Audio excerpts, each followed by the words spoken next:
Welcome to Flat Earth Debate Uncut and Aftershow. I'm your host Nathan Oakley, and if you are new to this channel or you've not done so already, then be sure to subscribe, hit the bell notification icon and join button to keep up to date with the Flat Earth Debate. If you'd like to support the channel, there is a super chat that runs alongside each of these shows while they premiere, and there's also a PayPal, Patreon, crypto and thanks button in the info box below the video.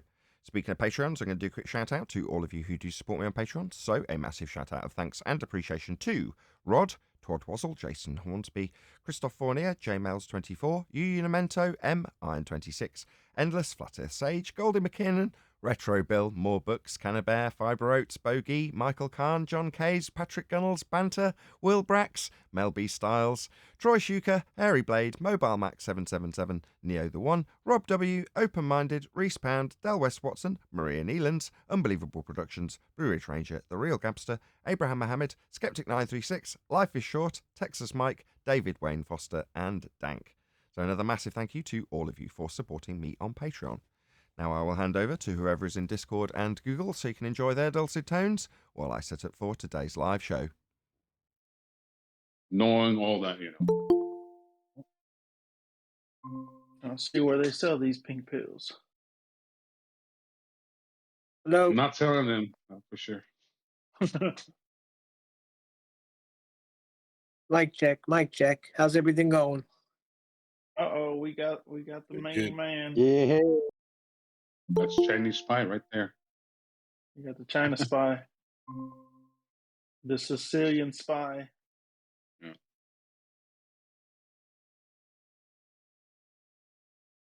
Neil Pellegrino. No, my friend's name is Pellegrino. Actually, that was the name of our band, Tino Grino, because I was Cosentino, he was Pellegrino. Pino type Grigio. It was Teno Greno, but it's not the way we spell it. But that's the way we did for the group. Tino Grino. That's a water brand. We went nowhere. Where can we get good pizza? I hear your partner started a water business. His business is sparkling. There's the dead joke. Listen, good pizzas, not just in New York. I heard some really good stuff about Arizona. But is that Giordano's, whatever the hell it is? They like free ship them. I was about to order some today. Listen, when you get it shipped, pies, it's never going to be the pizzas. same. It's never going to be the same as if you go into a pizzeria and get a slice. Let's face it. It's called Giorgio's or some shit. It's some Chicago style. Like they ship them worldwide. Giordano's. They have something different like that. flour over there. Probably.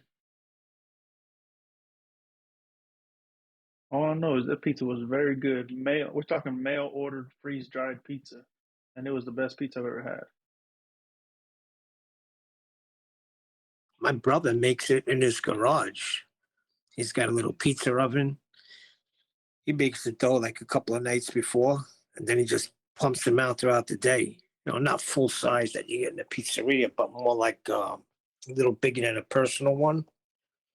And he just pumps them out. That's like saying a guy on a fishing boat catches ahi, cuts it up, puts cilantro, lime, and has sushi right then and there. That the one guy that does that freezes it, sends it after a couple of weeks. That's better, the best sushi he's ever had. I think the guy who caught it and had it right there had the best sushi. I didn't want to say nothing. Probably. Ted. Come on. You You got to get it out of a pizza oven. The minute it comes out of a pizza oven, that is the best. And it's gonna Yes. be over 500 degrees, the oven. It's gotta be like 600 to 700 degrees. They're expensive my too. friend- It's like $70. Oh gosh, save your money. Listen, you're better off making your own dough and doing a pizza in your house. It's not hard. Just watch a few videos. At least it'll be more fresh. I don't know. Those pizzas are pretty damn good. For $70, you get two of them. I think it was like 60 when I ordered two of them shipped to your house. They're pretty big. That's Man, those insane. pizzas are What good. do you mean $70 for 2 pizzas? Yo, Eli, What are we you gotta go talking in. about? Eli, we gotta go in business. And if that's what they're paying for it, let's make some pizzas and Yeah, freeze them and send them to suckers. we The gotta reason get it's Dave in on this. He's delivering. What? $70? Yo, Eli, it's very simple. You Eli's can bugging sell. out. No, Eli, it's very simple. You target flat earthers. You sell them flat pizzas, and you can charge anything you flat earth want. pizza. Ooh, wouldn't that be cool? Wouldn't that be damn. good? Like a gimmick of flat Earth, and like have it a pizza, make it a whole thing. Like Domino's has the domino. What if we had the flat Earth thingy, and just have little stupid little fun facts on the box? The 5 Even questions on the better. box. Unfortunately, Even- that's Flat Earth Society. No, even better. Flat Earth pizza. Say we can't make glow pizzas. You'll have to settle for an elevation angle flat Earth pizza. Yeah. Is there any evidence of glow pizza? There you go. Earth is Yeah, flat. nobody wants a round pizza, right? Hey, I Well, just pizza might have is that, round. guys. I'm Round is a pizza, 2-dimensional. Not Sicilian. Excuse me, guys. Uh-oh. Oh boy. Don't you interrupt our boy. pizza pie time. Don't you dare. Well, I just What thought do you we got, were on Humble? dangerous territory because we were accused of believing that flat Earth is a pizza pie floating in space. You guys are in dangerous territory here. That's gonna a make a trusty business. argument. Yeah. We go where the Sorry? dough is, Pizza. Humble. We go where the dough is. Nice. Okay. All There's a right. lot of listen, there's a lot of meat on it. There you go. Gotcha. Okay. Just in Yeah, case see, anybody flat wondered earthers in, can they have may say, fun. see, they do believe in pizza-shaped Earth. Well, listen, flat earthers can have fun. That's all it proves. We can laugh at all the things that they accuse us of and still be full because we eat it. And how many times have they told us the pizza joke, right? Oh, you think it's a pizza? And finally, we will say, yes, it's a pizza. How many would you like? Yeah, I was Okay. thinking about speaking of that, I was thinking about what Chocolate said the other day, Nathan or Chocolate, about the boats going over the edge but not the water. That was definitely me. The What crusty about that? edge? Is it the crusty I edge? thought that was obvious. I thought that was an obvious thing Yeah, by but the I way never water I never behaves. thought of it till he brought it up. But when the horizon The is edge of Earth. beyond Earth curve and the water and the horizon is defined by the sky meeting the water, what do you think that all says there?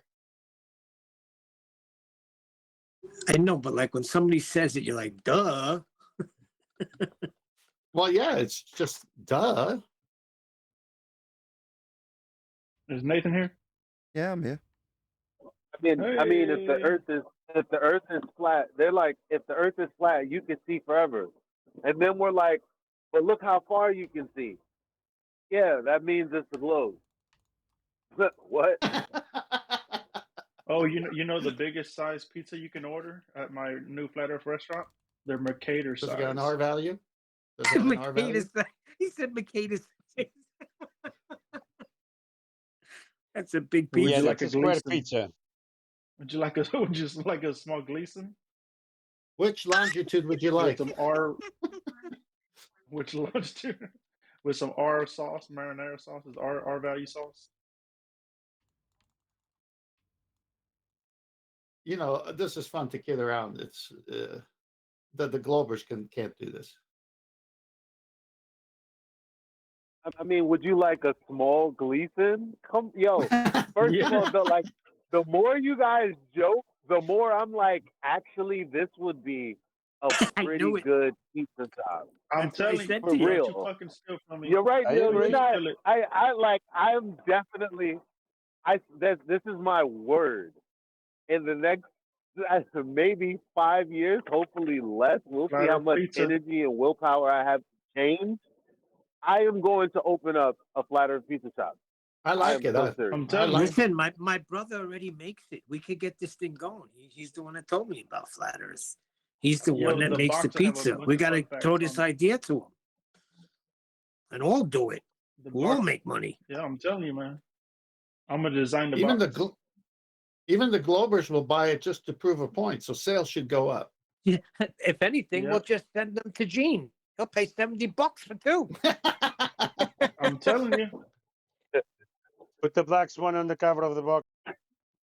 Nah. Come on now. That's a good one. Does that? Yeah, on the back of the box have all the housekeeping questions. Exactly. That's what we're gonna do. Oh my god. Oh my god. Yo, oh my god. It's like a I'm fortune telling cookie, you, Eli, but don't in you the steal open. from me. You guys are laughing, but I'm No, like, I'm with you, This is Eli. real. Count me This is in. I'm real. with you. I'm getting This is so real. excited. Because I'm so serious. Eli, Come on, this is real. you got the black swan as like just as it is on QE's picture, or the whole just like that. Like, Nah, and then the people don't housekeeping understand what the questions on the swan thing. back. Come No, on. no, Eli, I'm in because they'll say, which pizza would you like? Would you like the black swan? What is that? Well, here, just read it. It comes with this, Yeah, this, and this. Yes. It just doesn't have an R. Oh, you don't have the R in there. No, black swan doesn't have R. You mean radius sauce? Or we could make it like 3959 centimeters or something. I don't know. However, No, that'd be the price. however, like little tiny pizzas. The pizza No, box. you have Yeah. you have Yeah. you have it on your menu. Okay, you have it on your menu, the 3959 pizza, and they say I'd like that. No, it only exists in the math. Oh, and we could have like little circles, like little sourdough balls that we can call them little planets. Like, would you like some planets with your pizza? Like little dough balls, or, something like that. Hold on. Yeah. The 3959 is a quarter of the pizza. Oh, I'm gosh. telling you, Eli, this is real. No, a quarter of the pizza would be the I'm 90 going degree. The quarter of the pizza would be the 90-degree version. Exactly. 90 degree in one side. Yeah, exactly. It's a right angle. A quarter of the pizza. Is Yeah, and Nathan if you taking want the notes? You can't- Zenith pizza, and if you want the Zenith pizza, the guy who's doing that will throw it up in the air right over his head as he spins the dough. And we get two Mercators and a Look, we Gleason. can have pizzas like half off on Eratosthenes Day. You know, Yeah, celebrate Shadow Day. Oh, every eclipse is half exactly. off. Yeah, oh my god. And I'm making a cryptocurrency behind this too. Y'all don't know. I love it. Do Y'all don't know. No, do Nathan crypto always that got gets you NFTs. 10% off the pizzas. Nathan already got NFT Oh, flat the Earth sky's the points. limit. Nathan says, "Man, I'm not going to start the show late ever again." Hey, we started a business, Eli. I Yo, love it. you guys think I'm playing Hey, three what do you mean down the wait? line? Me and Eli started this business. Oh, now here What? comes the infighting. Here comes the infighting. We're gonna have a Netflix documentary about this 20 years from now. It was my idea. No, actually, No. Brian's logic. Brian's logic had it 2 years ago. I'll install it from him. That's the name of the that's gonna be the name of the documentary or whatever it is. That was my idea. It's just gonna be some Discord arguing.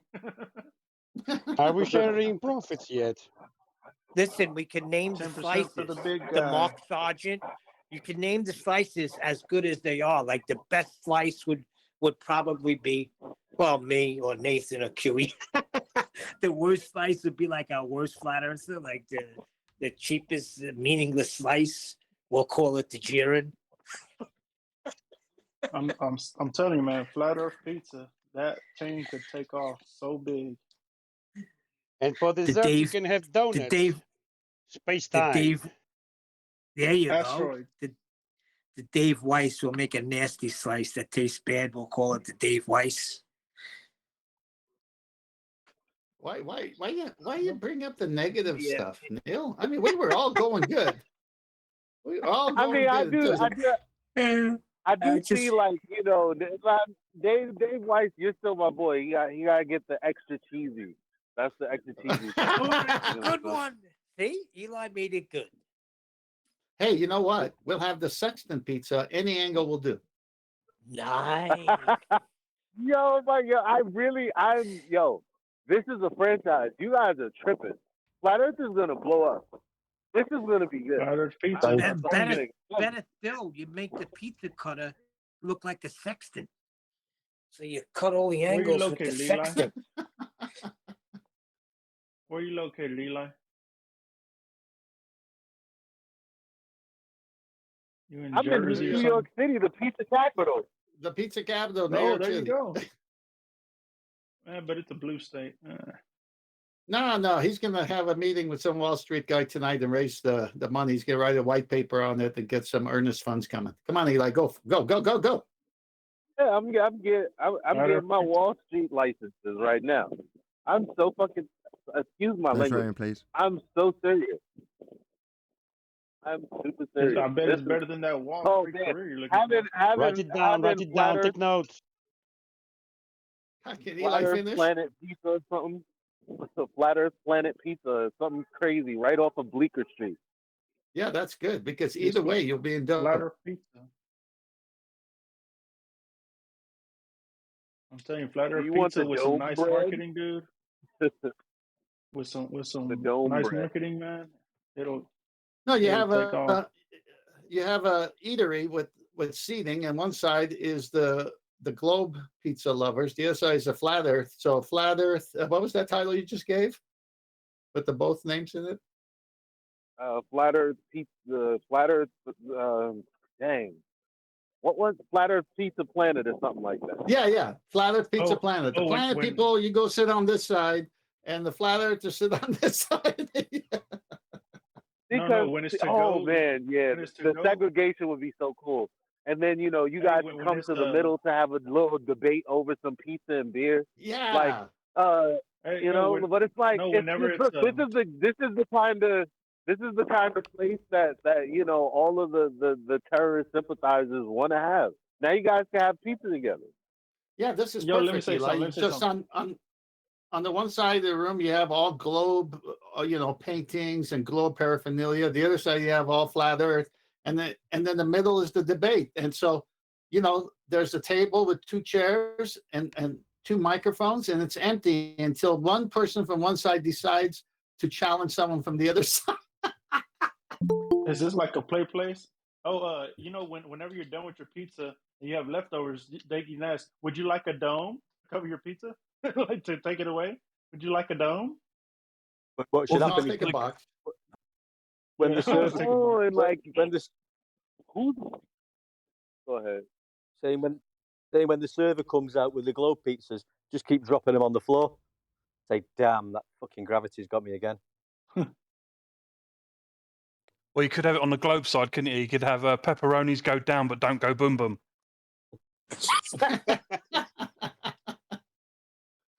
Well, it'd be like a live podcast restaurant where you have Pizza Planet restaurant, and then in the middle, every could day is a host live weekly podcast debates. on the internet, and anyone could partake. I mean, it'd be awesome. A weekly This debate. pizza has to be really good. And by the way, this has to be the selling. The food has to be the selling point. Like This is what I'm telling No, you. no. My Eli, I'm with Gotcha, you. My number brother's two. already doing it. My wife is an excellent cook. This is something we should really look into. It's I'm a gonna good design the business pizza plan box. because even Globers have to eat. Yep. Even though we don't want to feed them, I'm telling you, I coined the phrase. Joe Biden was talking all this trash about getting people small business loans to start a business, this whole nonsense he addressed the union last night. I can't get a freaking loan to start a business. He's It's full not of crap. It's not about getting a loan to start a business. It's about getting people into debt. Read through the lines. There you go.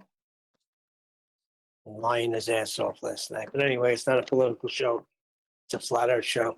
No, it's not. It's a pizza it's a show. Now pizza get on flat with earth it. show. Pizza show. Yeah, but you need money to do anything, right? So if you want to start a pizzeria, you need to come up with some money. No, you need a good You need idea the and find original. someone with money. Well, The that is originality. true. That's true. I'm gonna do the best of both worlds. You already know. Nick, This pizza thing is Neil happening. can do the I'm pizza. fully funding this thing. Let's start Well, a GoFundMe. No, you We don't need no GoFundMe. In the next few years, none of my people are ever gonna need GoFundMe. Like we're not talking about GoFundMes and stuff over here. We help people to make money. exactly. And I can't even, my car's still not running, so I didn't forget about that. I can't, that's the first thing I'm doing when money starts flowing in. Getting that thing going. Oh, Neil, I hope you see the other day, like the last 3-4 days, man, yo, it was like nothing but $20 orders everywhere. I know, and I don't have a vehicle. My brother's loaned me his car today, so I could do a little dashing and Instacarting. But my vehicle is still in the freaking parking lot of Winn-Dixie. Your vehicle's at the Mason-Dixon line, did you say? It's a chain of supermarkets called Winn-Dixie. It's called Winn-Dixie, Winnndixi. Yeah, they still have those? Yeah, they Those still been have extinct. Winn-Dixies. They went extinct in Texas. They went extinct in Texas. They have the Winn-Dixies and the Piggly Wiggly here. Sounds like a Oh my dinosaur God, chain. Piggly Wiggly. Piggly Wiggly. Piggly Wiggly. You're gonna have to take a picture, man. I can't believe it. So Nathan, are you enjoying the conversation? Right?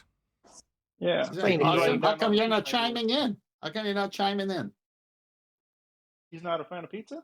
I don't know. I've heard this pitch, and frankly, I'm out. You're out. Okay, knock him Aw. out. He's out. All right, You so don't wanna let's try do some pie? something. Let's do something with fish and chips then.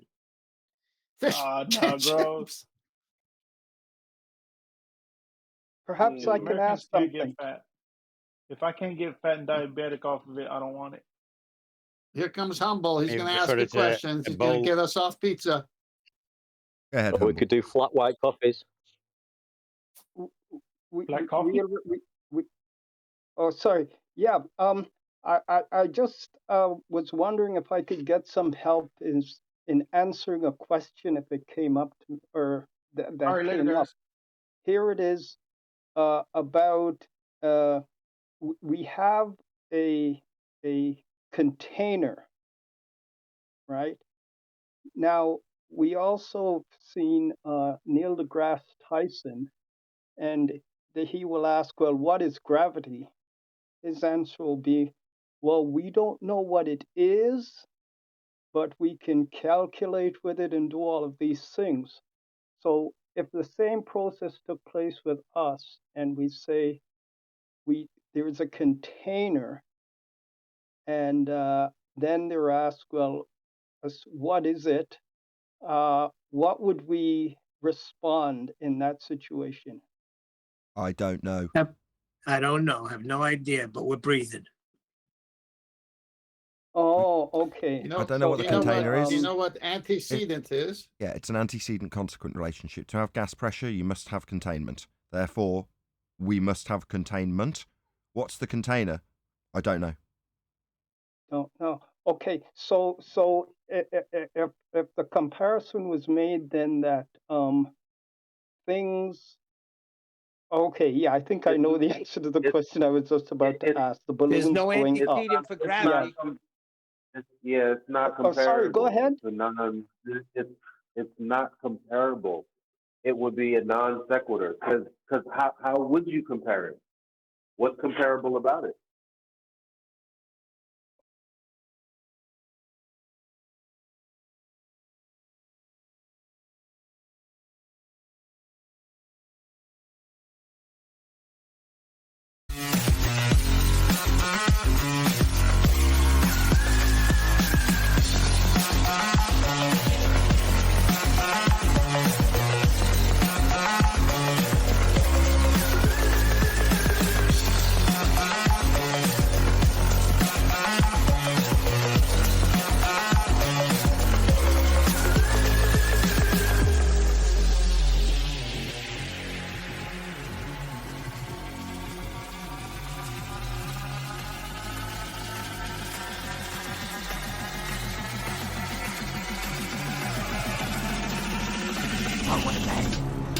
Welcome to Flat Earth Debate Live.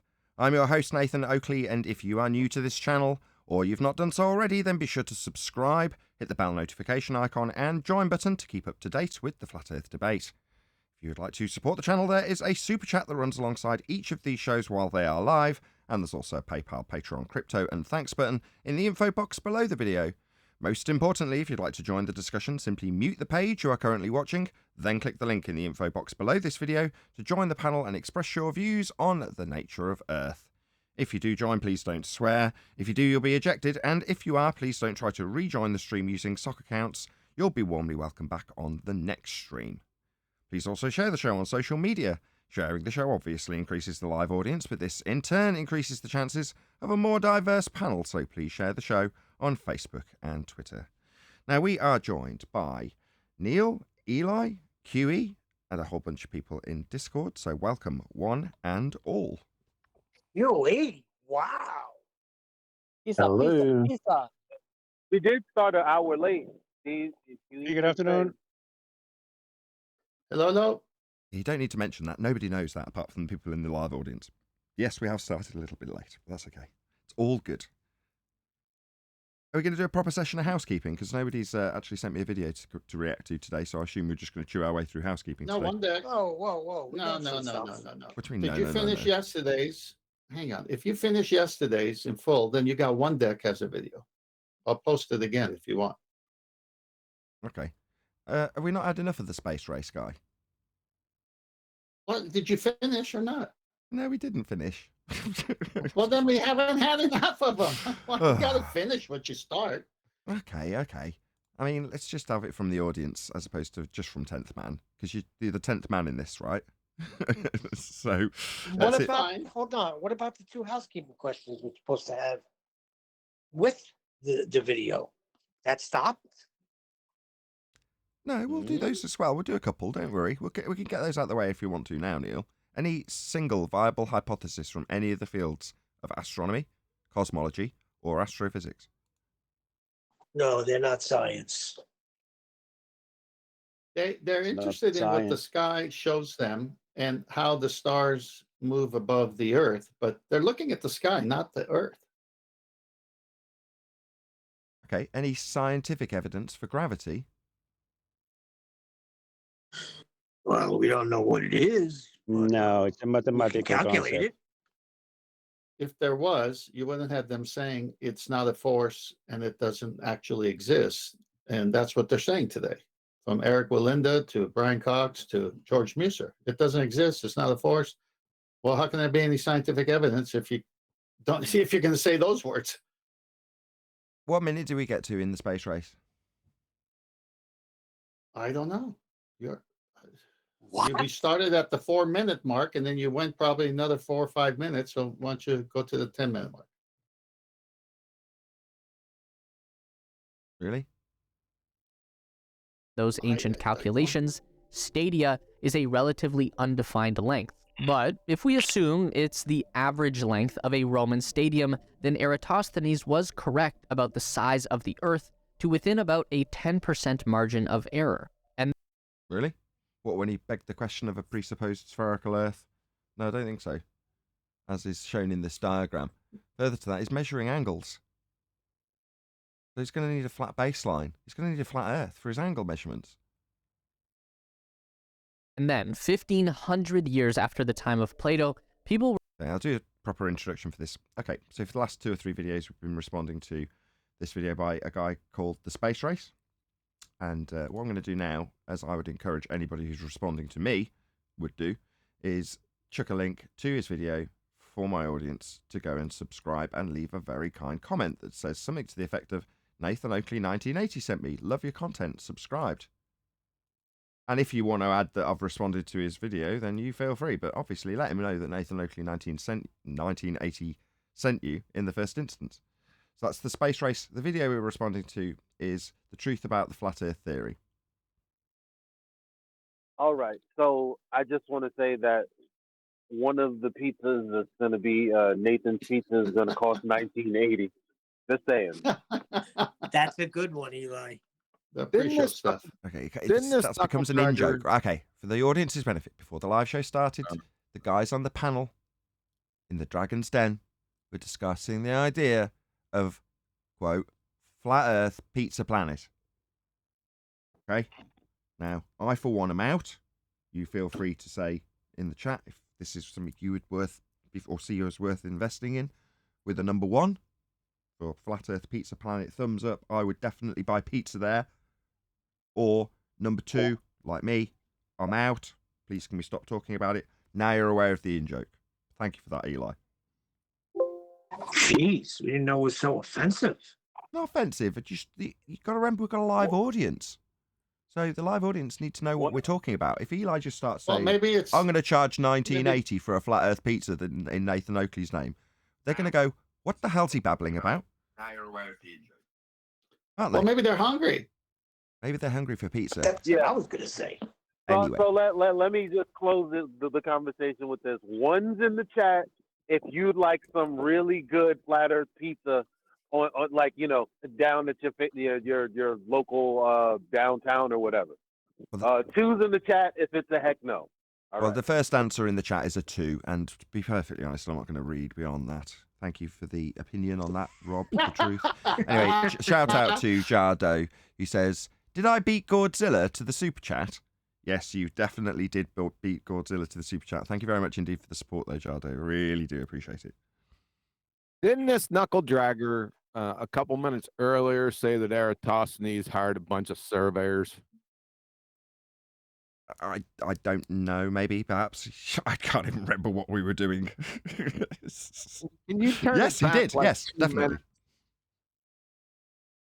minutes? Can you turn it back like 2 minutes and then start over with this Eratosthenes? Wherever he starts Eratosthenes. I thought I heard that. I could have been mistaken. Were still so firm in their belief of a round Earth that they attempted to sail completely around it. Christopher Columbus sailed west from Spain with the full intention that he would find a new route all the way to China and India. Or is this all just what we have been conveniently told to believe? Okay. I don't want to go back another 5 minutes or whatever it was. That'll just chew up another 10 minutes of live show. But if you want to, it's not going to be 5. He's going to start talking about Eratosthenes. So you're right in the game. He did already. Just take it apart anyway. Just go on. Nah, I want to make sure he said it. Oh, really? Okay. Sounds like you got to do a treatment. Okay, no, it's okay. We'll go Just back. let it flow from right there. Okay. 200 BC, decided that if the Earth is a sphere, then he should be able to calculate its circumference. And he So it's a begging the question fallacy straight off the bat. I'll say no more. You go ahead, QE. did just No, I'm that not by saying observing anything. the angle of shadows cast at different locations on the north, south axis at different times of the day. The I'm difference good. in the Keep sun's going. Okay.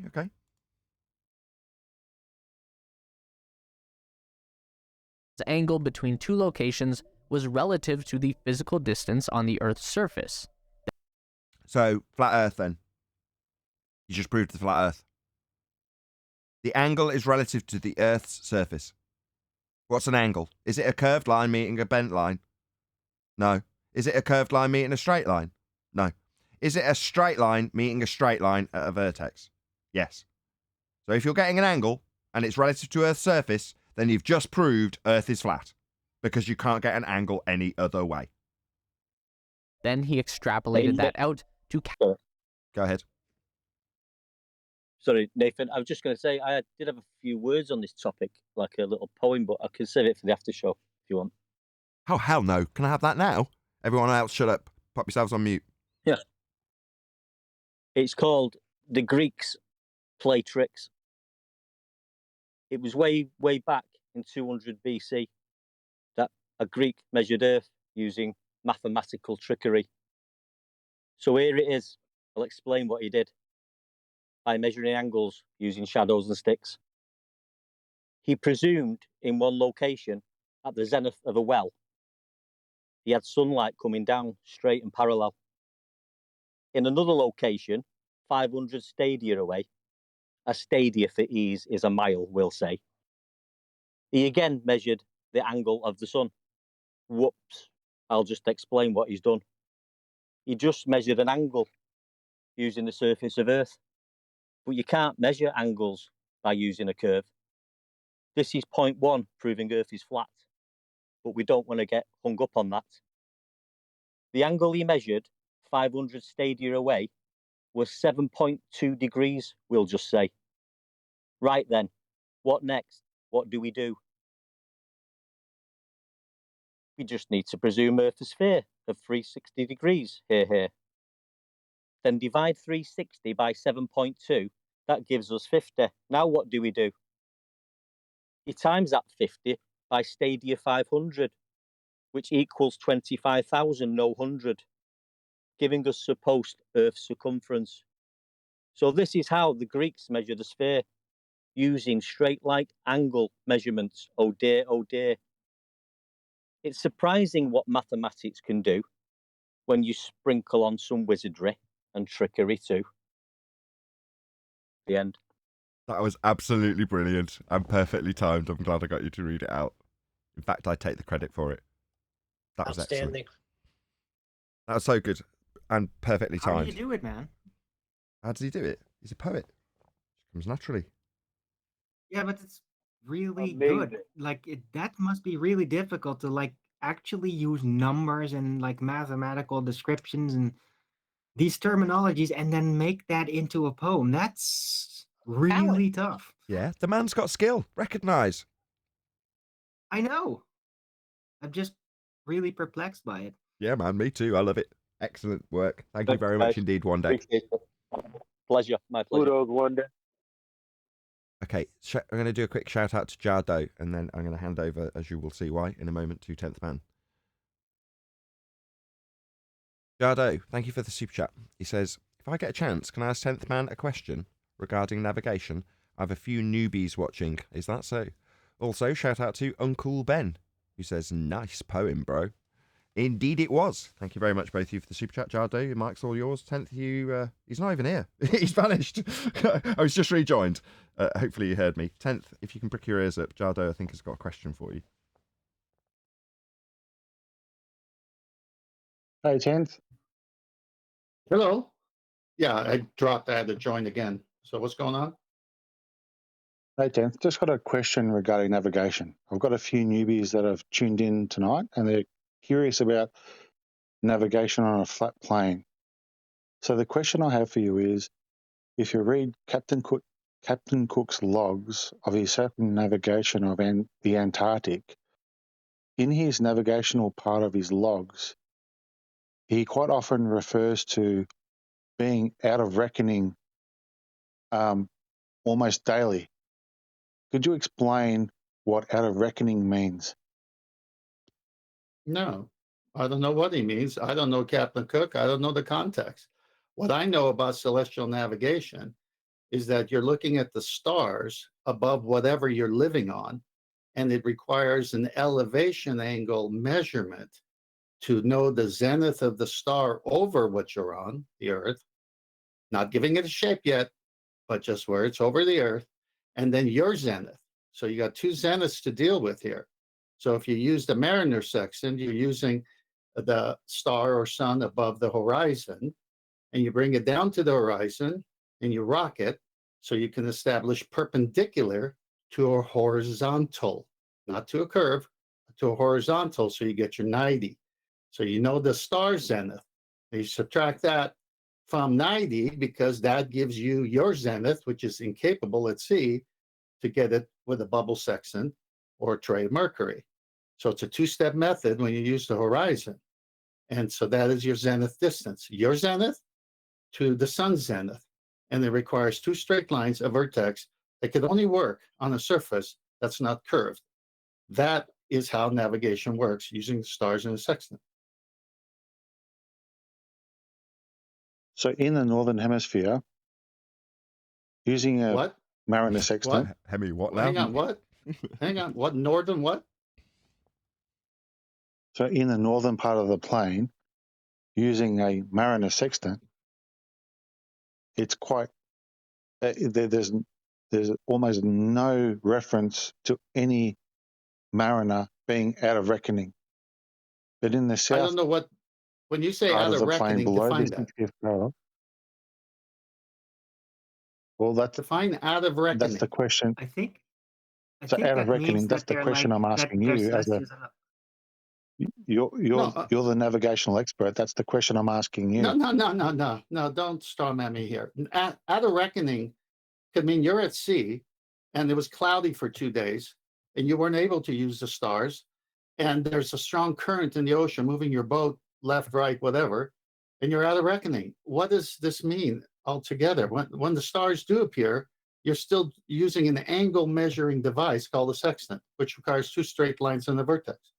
Right. I mean, we can only speculate about what Cook meant, right? So if you know what dead reckoning is, and you know how a captain's going to pilot his vessel, then you know that they're going to plot a straight line to be the most efficient.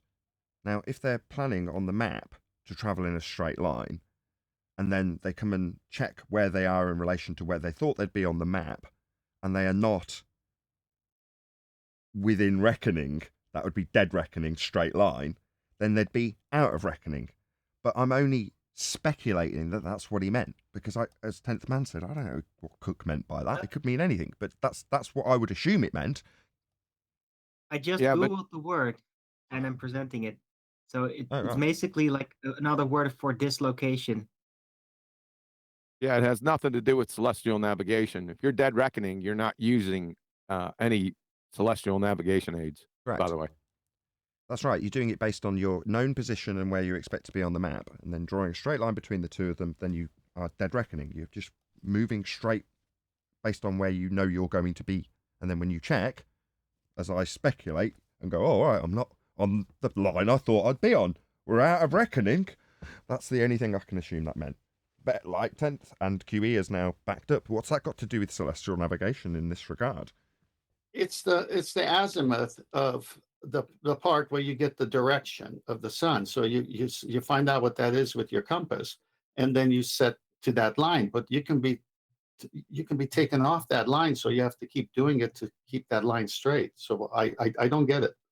Okay, a bit, and also let's not forget that the dude in the video we're responding to has just talked about, I think, Cook going west. So let's not forget that, because I want to address that as well after these super chats. So I'm going to read out a couple of super chats and then we'll go back to this video. Unless Jardot has got anything else he wanted to ask? Or did we satisfactorily answer your question? Or to 10th? No, we'll get back to it later. That's fine. No. If there's not, if you've not had a satisfactory answer, then say so. I don't want to move off the topic, is what I'm saying. So, southern navigation, there was no prerequisite almanac at that time to use particular stars for navigation. So they had to use longitudinal reckoning. So I think QE's quite a little bit wrong there. And the fact that no, I'm daily. No, I'm not. You're going to have to define reckoning, Cook's reckoning. If he's talking about dead reckoning, that has nothing whatsoever to do with any navigational aids, especially celestial navigation. So that's what you have to do.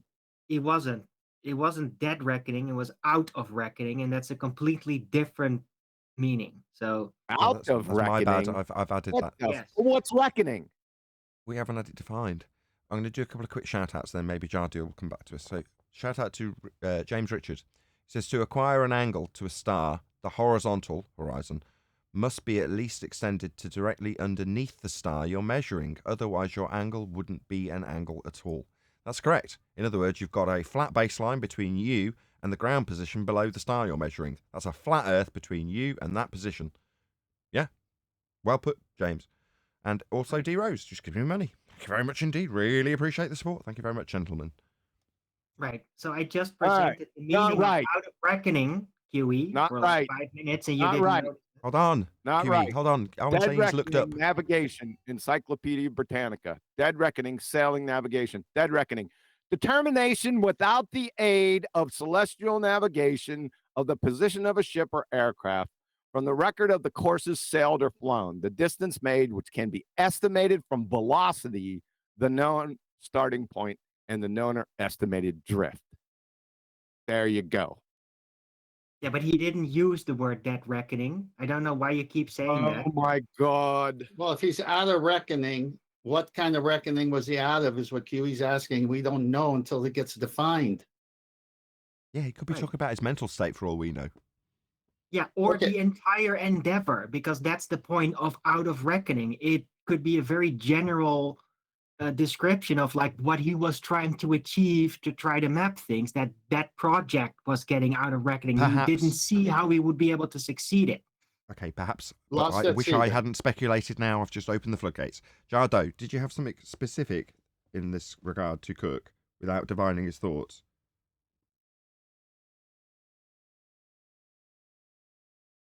You there, Jardo? So, yeah, so Cook's reckoning would have been based upon all the navigational markers that he was able to achieve in the north, which were well defined and historical.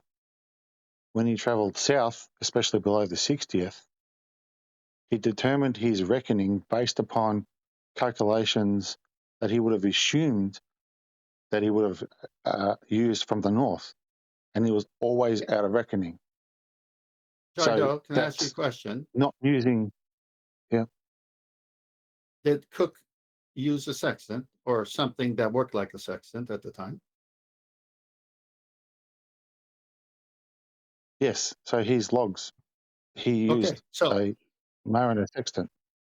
okay, fine. Okay, it could have been a cross staff. It could have been a version of the modern sextant prior to the modern sextant. It still doesn't matter. It's still an angle measurement, two straight lines, and you said longitude. So why do you think longitude lines only apply to a globe? They're just a grid system.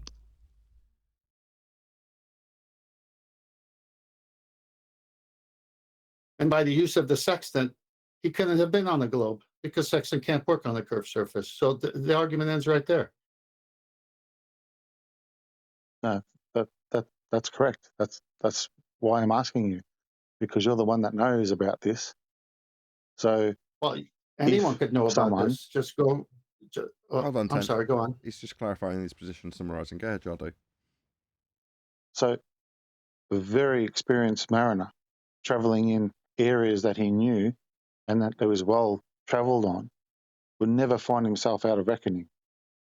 But an area that he didn't travel in and didn't have the ability to use the sextant on stars that were or celestial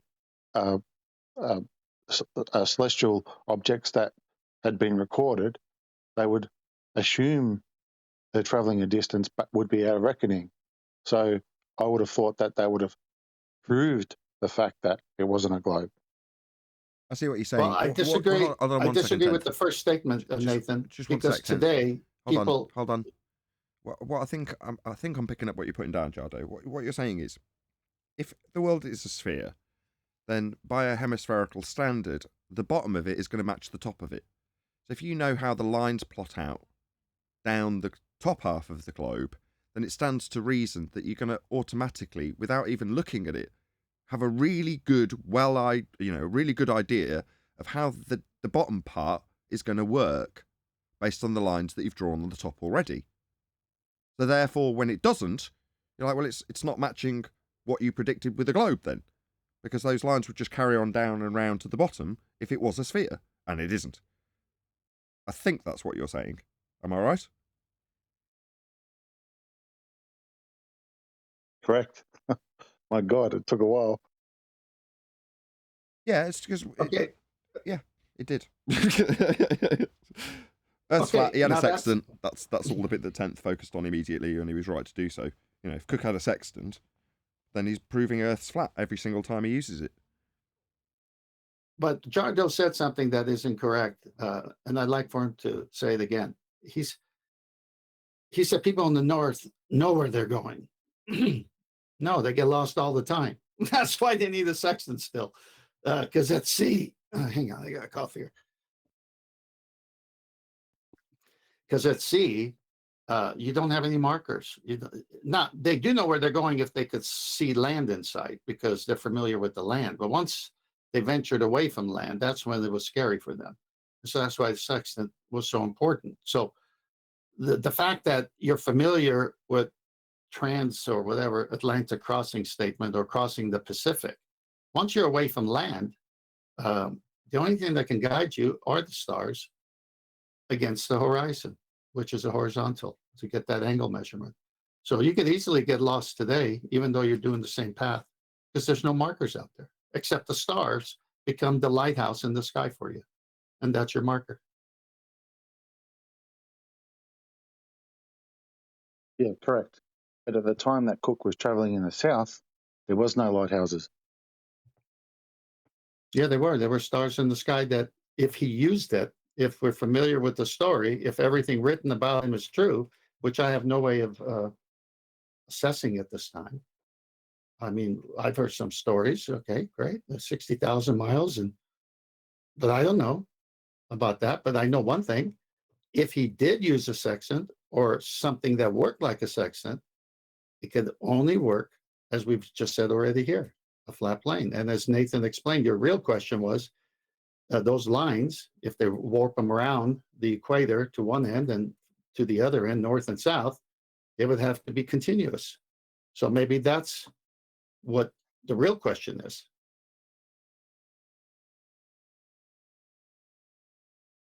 You need to look at Carta Marina, which is a Portuguese-made map. It's a very old map. Carta Marina. Have a look. They describe the locations at sea to be accurate, but not the continents. But they also say that other maps are based on land and not on the oceans. That's why the discrepancies. They also mention that some maps are made by the compass, magnetic north. Some others are made by the celestial north, which is a few degrees apart. That's why the discrepancies on the maps. Carta Marina, have a look.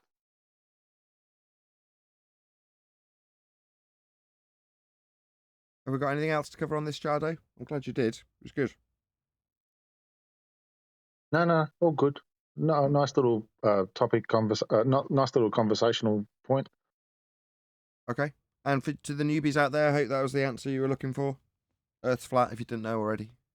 Right, let's move on. This is the space race guy again. As it's been such a big gap, I'll just do another quick plug to who we're talking about and share his link, as I would hope people did for me. So this is a video called The Truth About Flat Earth Theory. And we're covering a bit which I'm hoping QE is going to now pipe up and he doesn't leave me in the lurch, given the gap. Because it's him that wants I'm just waiting for one comment. Okay. Calculate the distance around the entire circumference of the Earth. Now, it's hard to know exactly the units of measure they were relying on in those ancient calculations. Stadia is a relatively undefined length. But if we assume it's the average length of a Roman stadium, then Eratosthenes was correct about the size of the Earth to within about a 10% margin of error. Well, if you're not going to say it, I will. Sorry, so based on what? What was he within 10% of exactly? Where's the actual measurement to know it's within 10% of it? And then, 1,500 years after the time of Plato, people were still so firm in their belief of a round Earth that they attempted to sail completely around it. Christopher Columbus sailed west from Spain with the full intention that he would find a new route all the way to China and India. Yeah, this is where Jardu came in last time. Does anyone else want to add anything to that? I think this is where we left off. Yeah, I did. Go ahead. It's fine and dandy that you want to go to the Greeks and their love for spheres and quote all these names. It's go ahead. It's fine and dandy. You want to go to Eratosthenes and Columbus. But we're in 2023. And I just want to see the measurement of R today. They are in the begging of the question, past history, and books that may have been rewritten or not, doesn't matter at this point.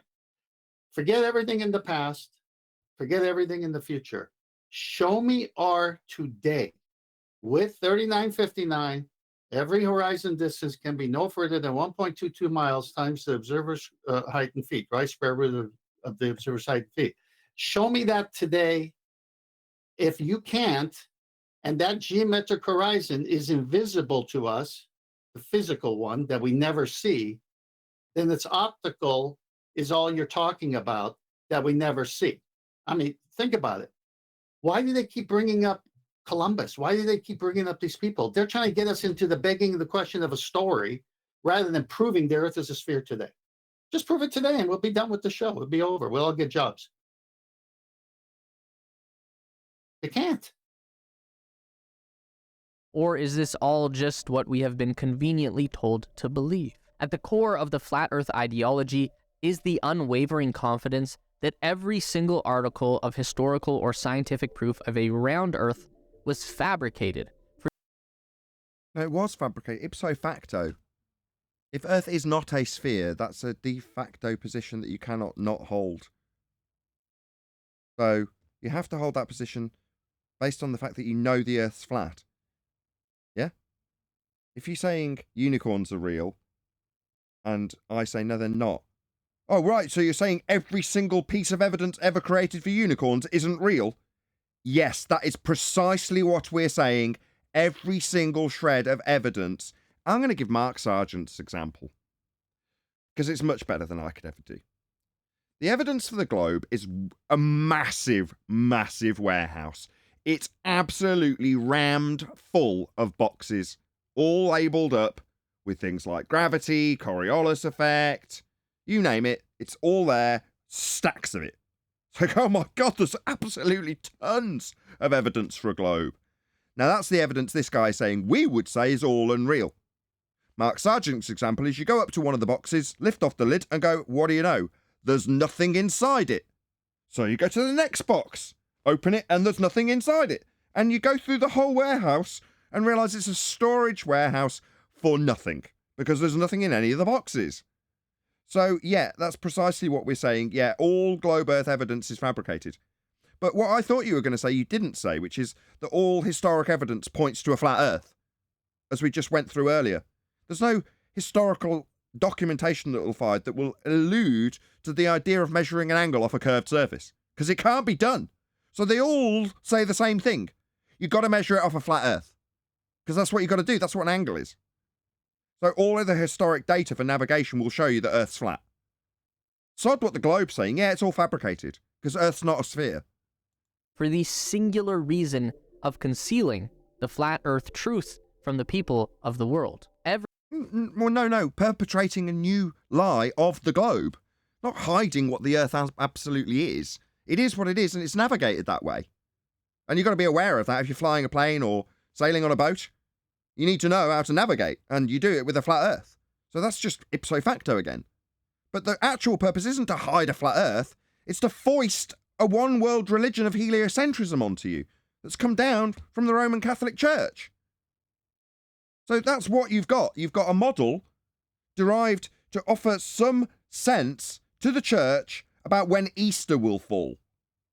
That's what the end result is. The heliocentric model with its orbital elliptical motions. That's what you've got. Why? Well, the church needed to know when Easter would be. That's why. Well, you think that that's the world needing to hide the flat Earth? No, it's the church needing you to believe you're on a sphere. Every book, every artifact, every supposedly ancient globe you've ever seen, every image of the... Right, what ancient globes?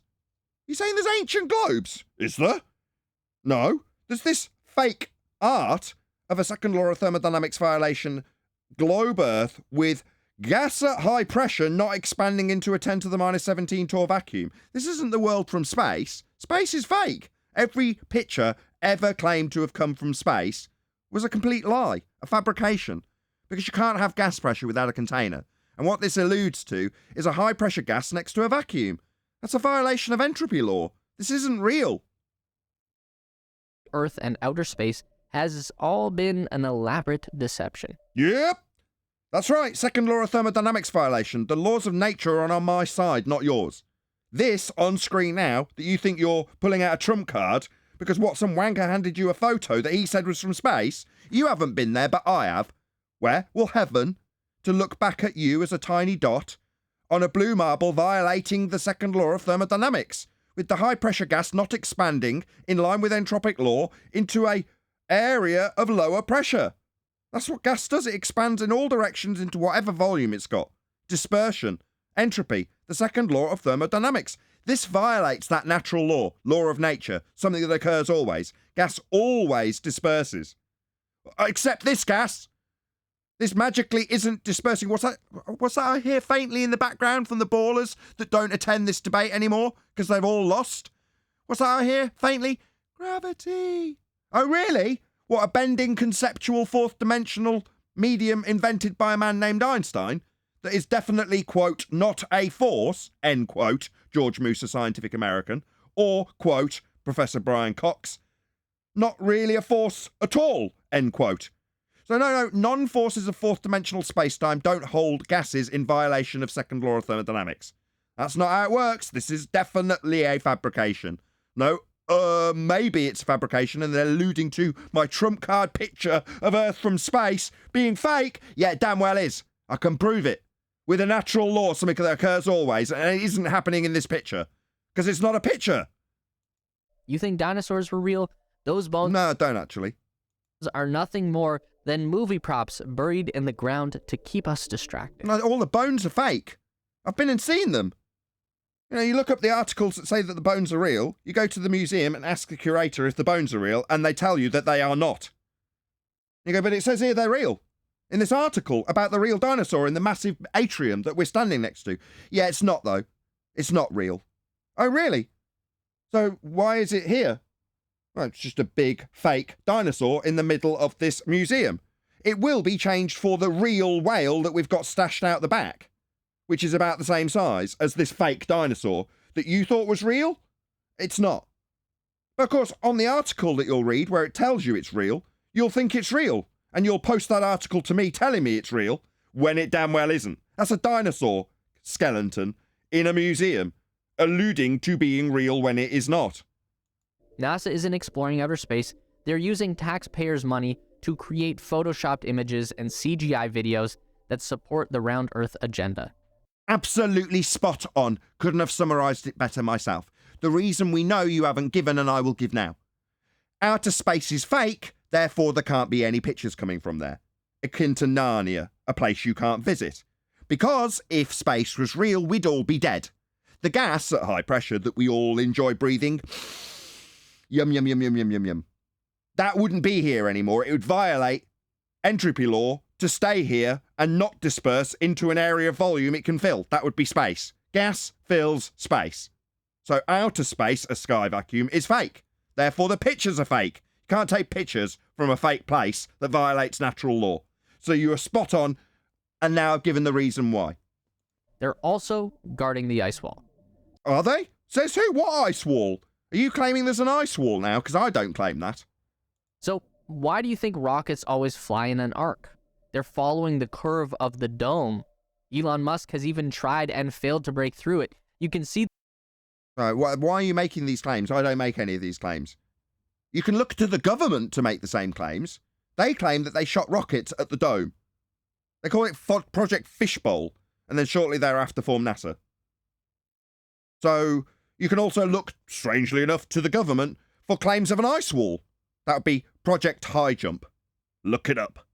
That's not my claim. That's a government claim that you're now attacking. You saying you don't believe your government when they shot rockets at the sky in a government claim to be project called Project Fishbowl.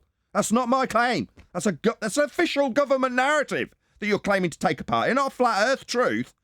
A government narrative.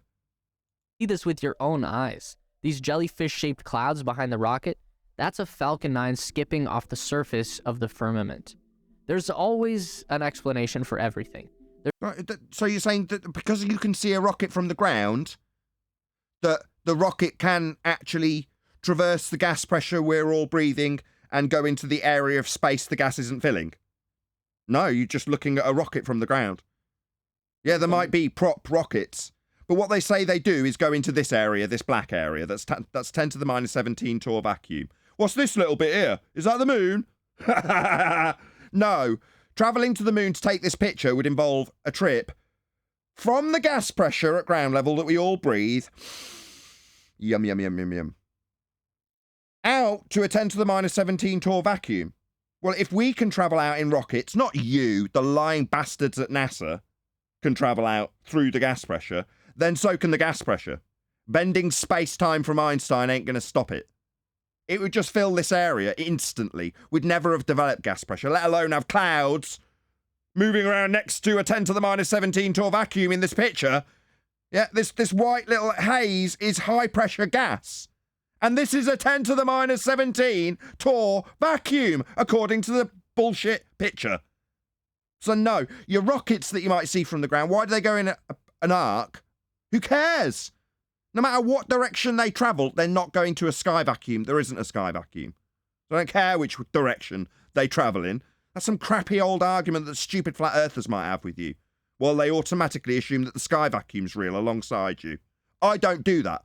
Oh, that's a fascinating rocket you've seen.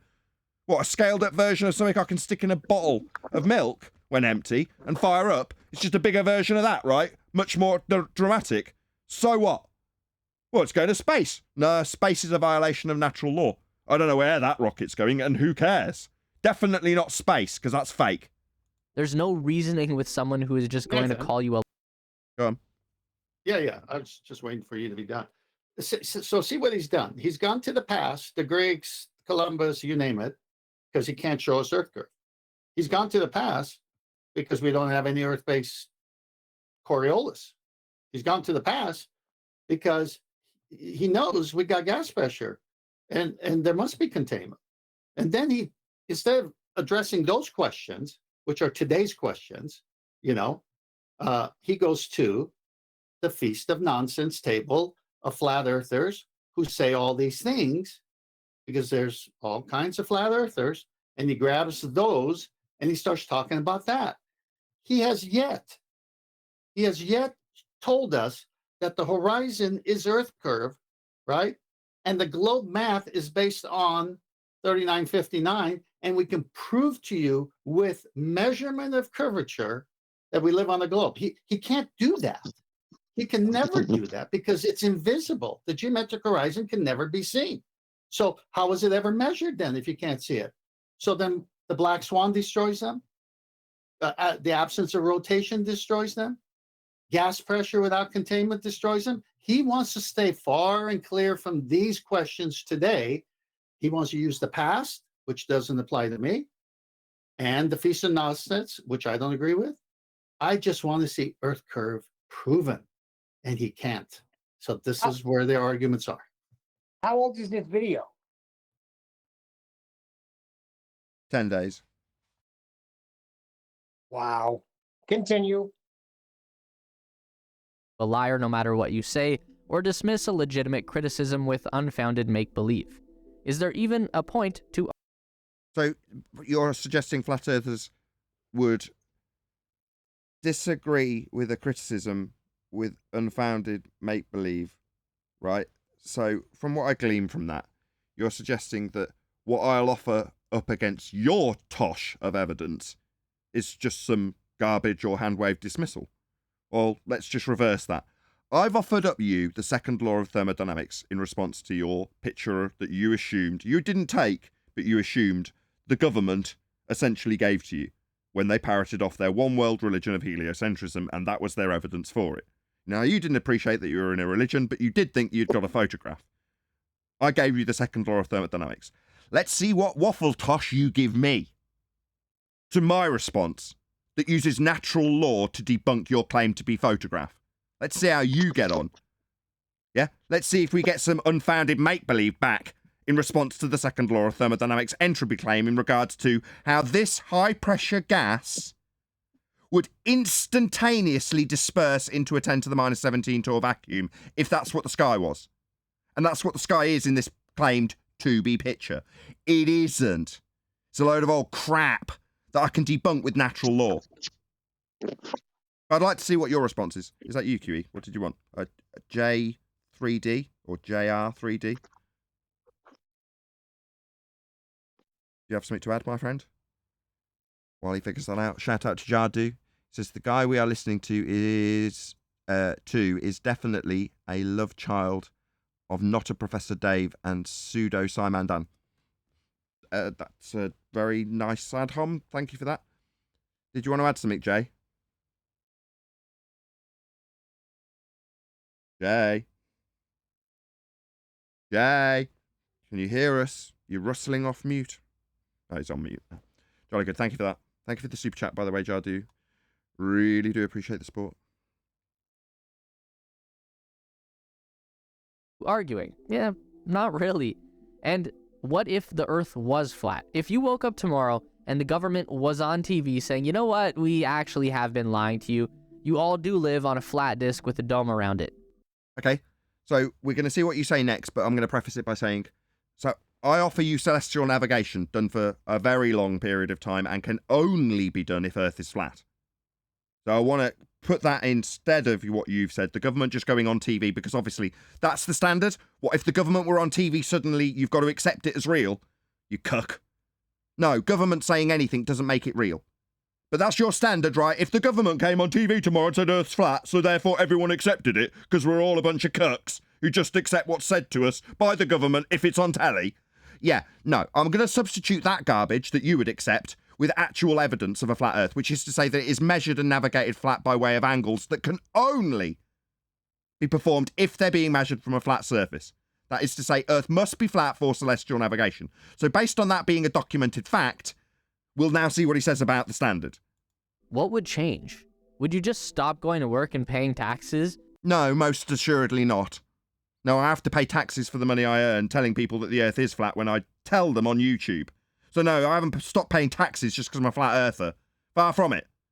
That's not the deal here. We're not looking to as a get out for tax paying. What an absurd non sequitur. Is that what you think you would do? Oh wow, government said Earth's flat, I'll stop paying taxes.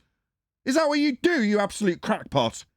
No, nobody in their right mind would do that. So I don't know why this non sequitur is somehow a standard that you feel that you'd have to adhere to if the government came on your telly and told you that, yeah, people are actually navigating the Earth as flat daily. Yeah, celestial navigation is used as a backup on aeroplanes. They do have a sextant to measure flat Earth elevation angle measurements should they get lost.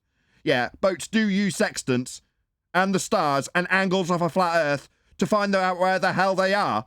Yeah, that is a standard that does exist. Yeah, but I haven't stopped paying taxes because of it. What an absolutely absurd notion. What do we gain from learning that the Earth is flat? And what we learn that we've been deceived on a massive scale about the fact that the government are on telly telling you it's a globe. So while you figure out that, yeah, it is actually measured and navigated flat, that it can't be measured and navigated any other way, and that's how they build stuff on it. And then you go to this telly and realise that the government is actually lying to you, to your face, about a religious heliocentric belief passed down from the church. So then what do you do when you realise the government's lying to you? Because up until this point, you'd have swallowed it whole when they told you on telly that Earth was flat. You'd have just accepted it, meaning you still think they're trustworthy. Well, that's not the reality of the situation, is it? You find out it's flat and then go to the telly and realise they're lying to you. That's a very different set of circumstances, isn't it? But you're not going to face that in this scenario. Because in this scenario, the government's still trustworthy and have just, changed their mind? And suddenly you, the cuck, decides that you're going to just adhere to whatever the next lie is, like in 1984?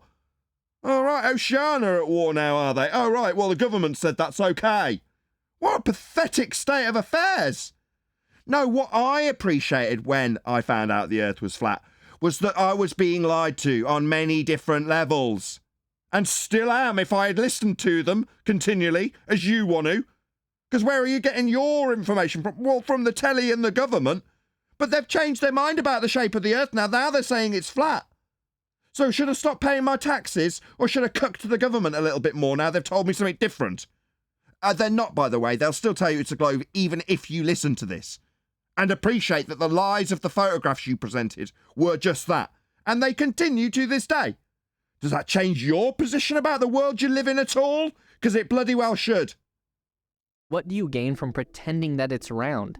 That might be the most baffling question of all. Well, it's the question you've got to ask yourself. What did you benefit from the controlled structure that was presented around you in the form of a religious belief known as the globe. What did you benefit from it? Well, you didn't, but you were unwittingly part of a church. You were part of a religious faith in a heaven that you can't visit, that your overlords can and have given you pictures that you cucked to. What would you do? Let us know in the comments. I did this. That's what I did. I set up a YouTube channel and responded to pathetic idiots like you. And just in case you respond to me, go and tell this guy that Nathan Oakley 1980 sent you and how much you love his material and how much you loved subscribing to his channel, so that hopefully I can actually grow. Because what YouTube do is censor us, while I do this for a living and pay my taxes doing it. It's below. Meet us back here every week for more updates on everything aerospace industry and interstellar exploration related. Oh, so you're not at all biased then? When you presented your pictures from your overlords, that is basically the subject matter of your channel, the space race, it doesn't exist, making your channel defunct. So what the hell would you do when you appreciate that everything you represent in this channel is wrong? What are you going to do? Continue putting the space race logo on your videos while you talk about second law of thermodynamics violations indefinitely and cuck to your overlords with pictures from places that aren't real? Akin to Narnia? That's what you'll be doing. Me, I set up a channel to stress to my audience how they've all been lied to and how they continue to be lied to by a government that up until that moment for you, you thought you could just turn on the telly and believe every word they'd spouted at you.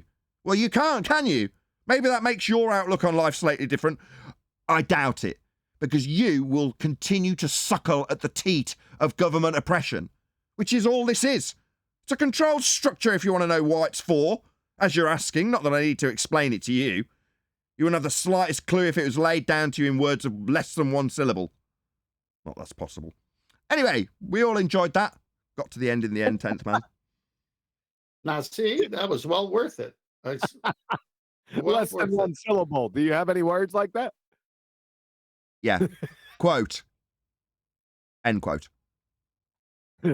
Hey, whoever's got this video, can they post it in Master B? Because I don't think you went back far enough for the Eratosthenes hiring of surveyors. I want to check it out. Well, then there is no pleasing you. No, it's okay. I'll go find it myself. I think that's what he said. I could have dreamed it, but... Oh, fine. You be like that then. You go and do it yourself. Nathan wanted to jettison this whole thing at the beginning. I'm glad he went through it. I like when you said it's a church that you'll never go to. Very good. Did he ever prove anything, or did he recite stories from the past and feast of nonsense stuff? No, all he did, all this is delusional hyperbole, just superficial nonsense that he got from Wiki and from what he heard in the surroundings. He had nothing, zero, less than zero, just feigning some type of superiority, but he's just a dumb fuck. So less than zero would be -3 apples? It's just a parrot. He's just parroting off what his overlords have handed it to him. He's regurgitating it on his channel. That's it. That's what he's doing. Give him 100,000 subs. Stuck in 2015 as well. Yeah, I am bitter, by the way. You slog your heart out for a cause, and what you see is people like this dick with surface level research being held up way, way, way higher than we ever will. And when he covers our subject, well, then he'll replace us in the searches. It's like, it's just not fair. But there we go. Such is life. Life isn't fair. But now. But with that, you can share the show. That would be a great help. You know, smashing the share button, especially when there's a guy out there that you can appeal to and say, look, right, you know, you've put me on the right path to all this stuff, and then I've come across this Nathan Oakley 1980 character, and he seems to be disagreeing with you in various different ways that seem far more comprehensive and well-researched than your surface-level parroting. Shout out to Incredibly Cherry. Says, good job. Thank you very much for the super chat, Incredible Cherry. Incredibly Cherry, is it? Incredibly Cherry. Really appreciate the support. Thank you very much indeed for the super chat.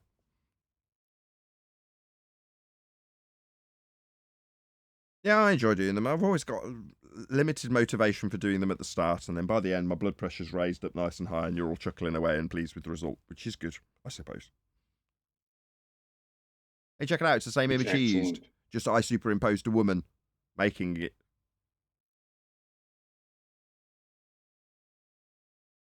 This is Earthrise. It was one of the last videos I watched before I became a flat earther, was some namby-pamby guy talking about how Earthrise, that picture, made him feel. At 150,000 views. Talking about how insignificant he felt looking back at the Earth as a little dot, violating the second law. He didn't say that. I'm adding that, if I'm honest.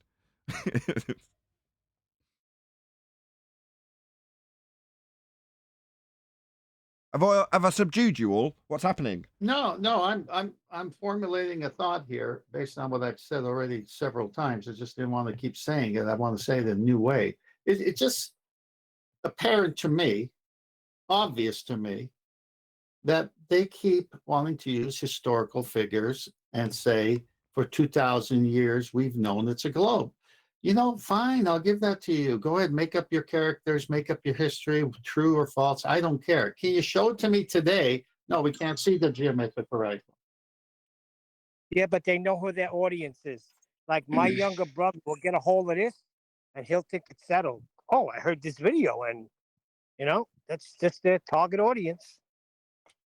It's like a psychological trick that they use. It's always referring to some origin story way, way back, billions of years ago or thousands of years ago. It must be stupid. Blah, blah, blah. It's like a psychological trick. Every time I hear 2,000 years ago, 1,000 years ago, or billions of years ago, for me, that's a sign of cognitive dissonance. If we can't reproduce elementary observations so-called primitive people have done thousands of years ago, that's the end of the argument. That's why I keep bringing, every time I pipe in this show. By the way, I love the show, Nathan. I can listen to it for fucking hours. This way, please. But thank you. But every time I pipe in, I always get back to the origin, the genesis of the story. Is my man, Al Baruni. You know, because they can't get away from that.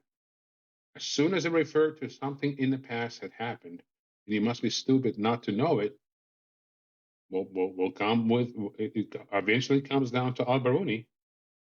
So we might as well start a conversation with Al Baruni. Okay, what did he do and how did he do it? Let's do it now.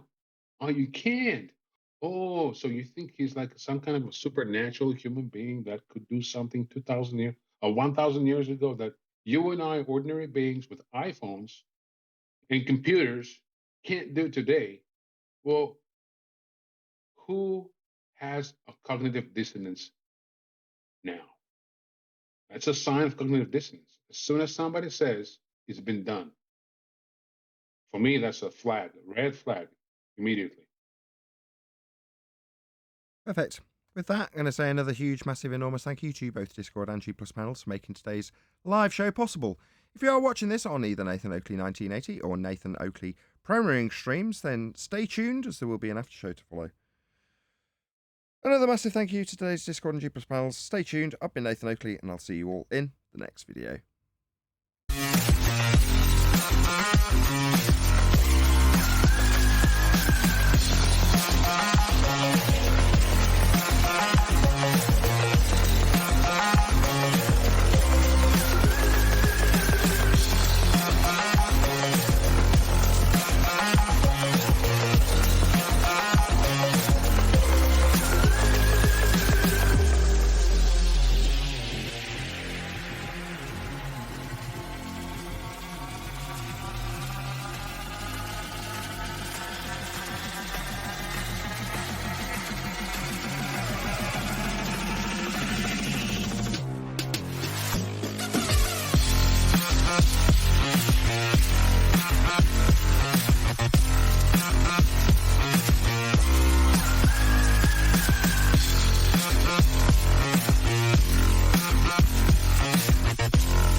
Shout out to Rob, who says, here's $5 of rapidly depreciating currency.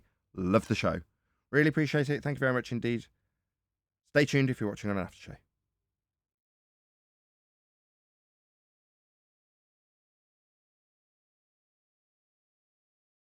Well, one deck has Back a to- video for you tomorrow. Neil deGrasse Tyson talking about the Earth's core. Which one? The one that's spinning in reverse? Yeah, I think he's addressing that. So I'll line it up for you. Hey, Ted, since, are you righteous- not hearing me? Is there a communication problem? Now we No, I'm hearing you now. No, okay, you just jumped in the middle of my sentence. I wasn't sure if you could hear me. Oh, no, I'm sorry. No, I didn't we didn't hear you that. Yeah, we didn't hear you before. Okay, no worries. Yeah. So no worries. I was saying this is directed directly at Nathan. Back to the beginning, the genesis of this show. I used to fight with Nathan tooth and nail about not giving shit to globe believers in regards to their. I think what triggered Nathan was just the blatant cognitive dissonance of the opponents, and in trying to break through to them, he would, defer to autonomism and whatnot. And I was used to give shit to Nathan for that. And then I joined a few debates with Nathan, with Globers, and I did exactly the same as Nathan, and I was just I lost. I tried my best not to lose my shit. Yeah, I remember that. Yeah. Yeah, you left me alone. I Apologizing. I tried my best. Just hold on. I tried my best. Hold on. Yeah. Hold on. Yeah, I tried my Yeah. best. And Just I was relax like, for a guys. second. Jeez, oh man. Just relax for a second. Yeah. You were going to be my public relations officer because you came on one of my shows. It was back there in the day. And Betty said, we ought to hire him because he's saying you should go light on the Globers, don't hurt their feelings. I said, okay, let's make him my PR director, right? The next day, I don't think it was the next day. It was that night. You were in a debate with Zanuck, and you called him so many frigging names, it would make a billy goat puke, and I fired you that day. That's it. I remember you. So do I. Telling Nathan he should calm down, and boy, did he have to retract right away. Now I see. Yeah, guilty as charged. Guilty as charged. So my point of me saying this is that I don't think I've ever actually kind of rolled back or sort of had a feedback to Nathan about this. And just to Nathan directly, man, the amount of stuff, emotional turmoil you have to go through to get to the point where you are, I commend you, man. I commend you 100% for not losing your mind completely and utterly. Because I honestly could not have done it. And I can't even imagine any human being that I know of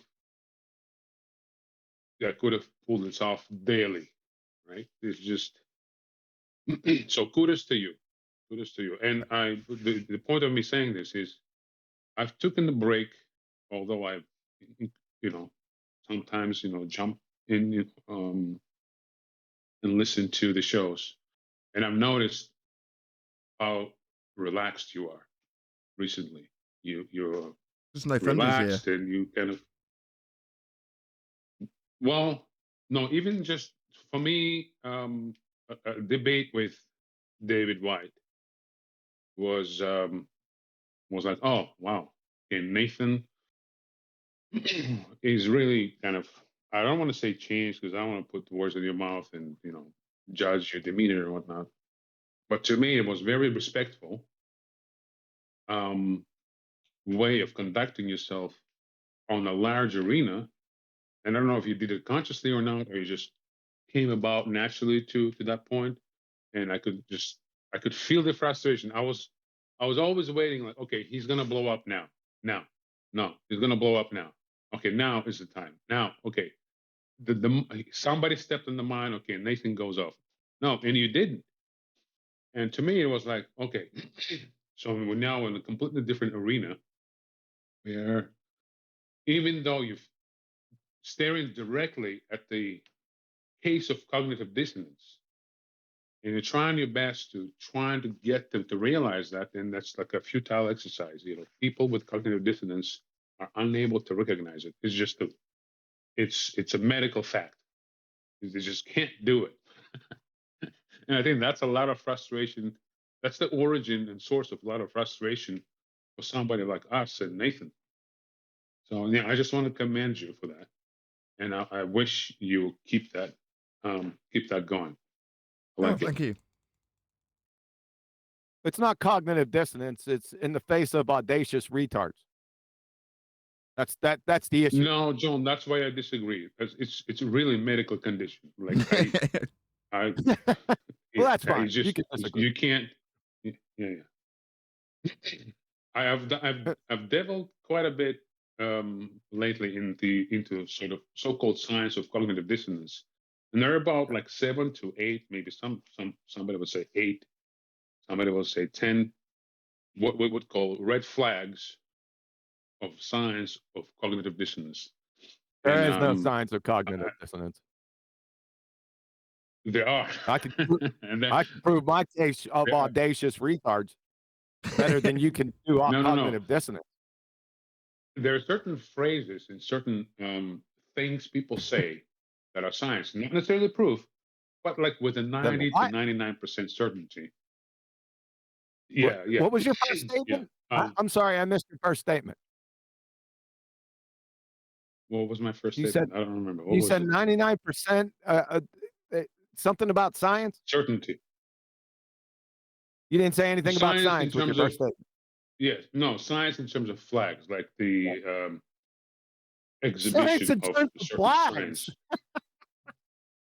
Yeah. I think Science, what like he's trying to science. say, Q. Hang on. I think what he's trying to saying convey signs like a stop sign, not science. Yeah. Like sign, not science. Yeah. Oh okay. yeah, QE. Yeah. You think I'm gonna fall in the trap? No, come on. I know you. I know you better. No, I actually know you probably better than most people. I have to say it, and you and I can talk about this. But what's my favorite color? That aside, there are science. Certain phrases that people utter that are between 90 and 99%. Yeah, between 90 and 99% certainty that you can have that a person you're talking to experiencing cognitive dissonance.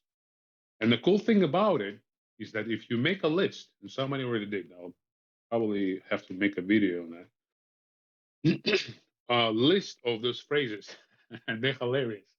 And I think all of you will love it. And you can make a comical, like a debate out of that. Oh, you just made like a 1 of 7 science. You just exhibited 1 of 7 signs of cognitive dissonance. You're probably experiencing one right now. That's not cognitive dissonance. We didn't get your 7 signs. You're not proving your case. My case is audacious retards. And I think I still win. I got your favorite color. What?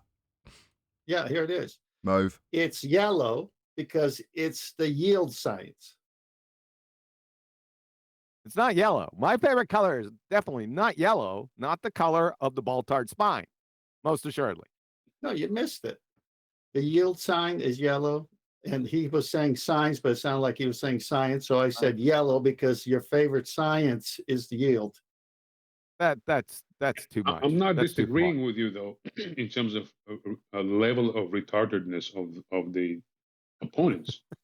I'm saying is the cognitive dissonance is often the measure of the acuity and the intellect of the. What are the units of cognitive dissonance? What are units of measure to measure cognitive dissonance versus AR units?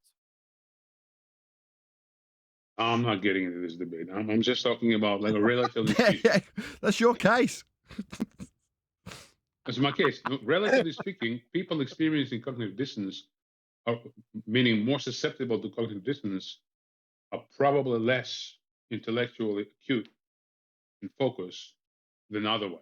Right? So it's, to me, it's like a general kind of a natural conclusion to come to.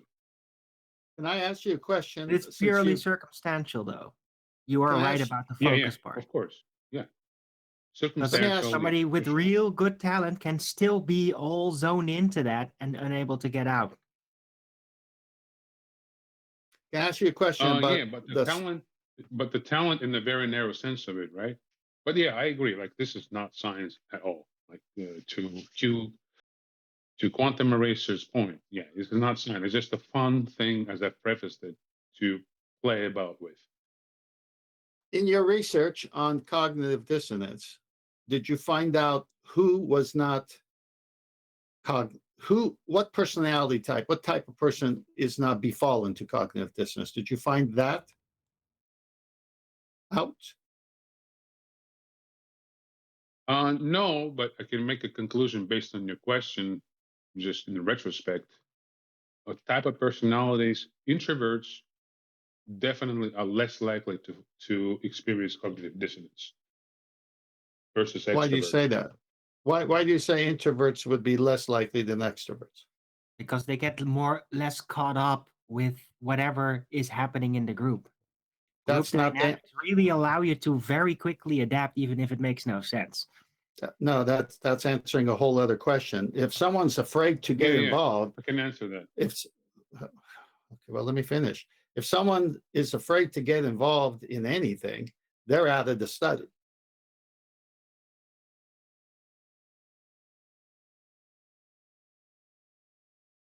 Yeah, but they are less likely to voice their opinion in public than to hold on to that opinion for the fear to lose the image or respect.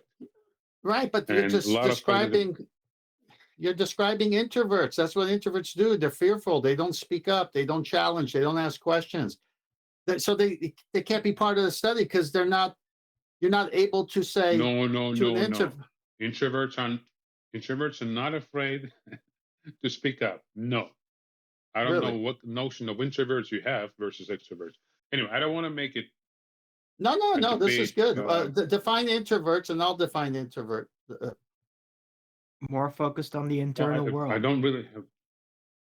Yeah, the definition. I don't know the exact definition of introverts. I know that I am introvert. I know that people around me, I can identify introverts versus extroverts, and it's purely anecdotal. My personal opinion. Introverts tend not to pipe in their opinions when they either not asked or if it's not important, and they generally process information internally. That's the key sign for me. Extroverts process the right. Introverts all have an internal dialogue, or it wouldn't be. That's right. They couldn't maintain it if they didn't have it. Yeah, actually, That's did fine. you know, guys, that about 30% of people don't have internal dialogue? Did you know that? I couldn't believe it.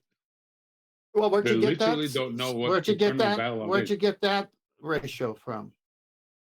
Stats I read recently online. I totally It's a disagree real thing. about Look that. into it. Well, No, look I into disagree it. with I you. know about it. I used to be very introvert. And Most did you of have my- conversations with yourself? Yeah. Thank you. It's not necessarily in the conversations with yourself. Internally, I It's did the all kinds of internal things. Very dialogue. extensive dream world.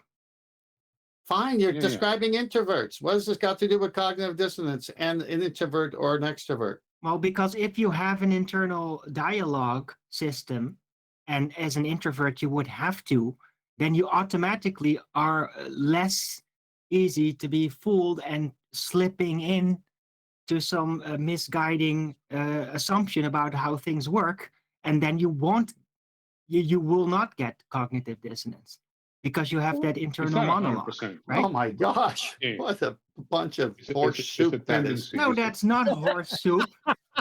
That at is all. ridiculous. Why don't you That's just throw cow logical manure in there? train of thinking. No.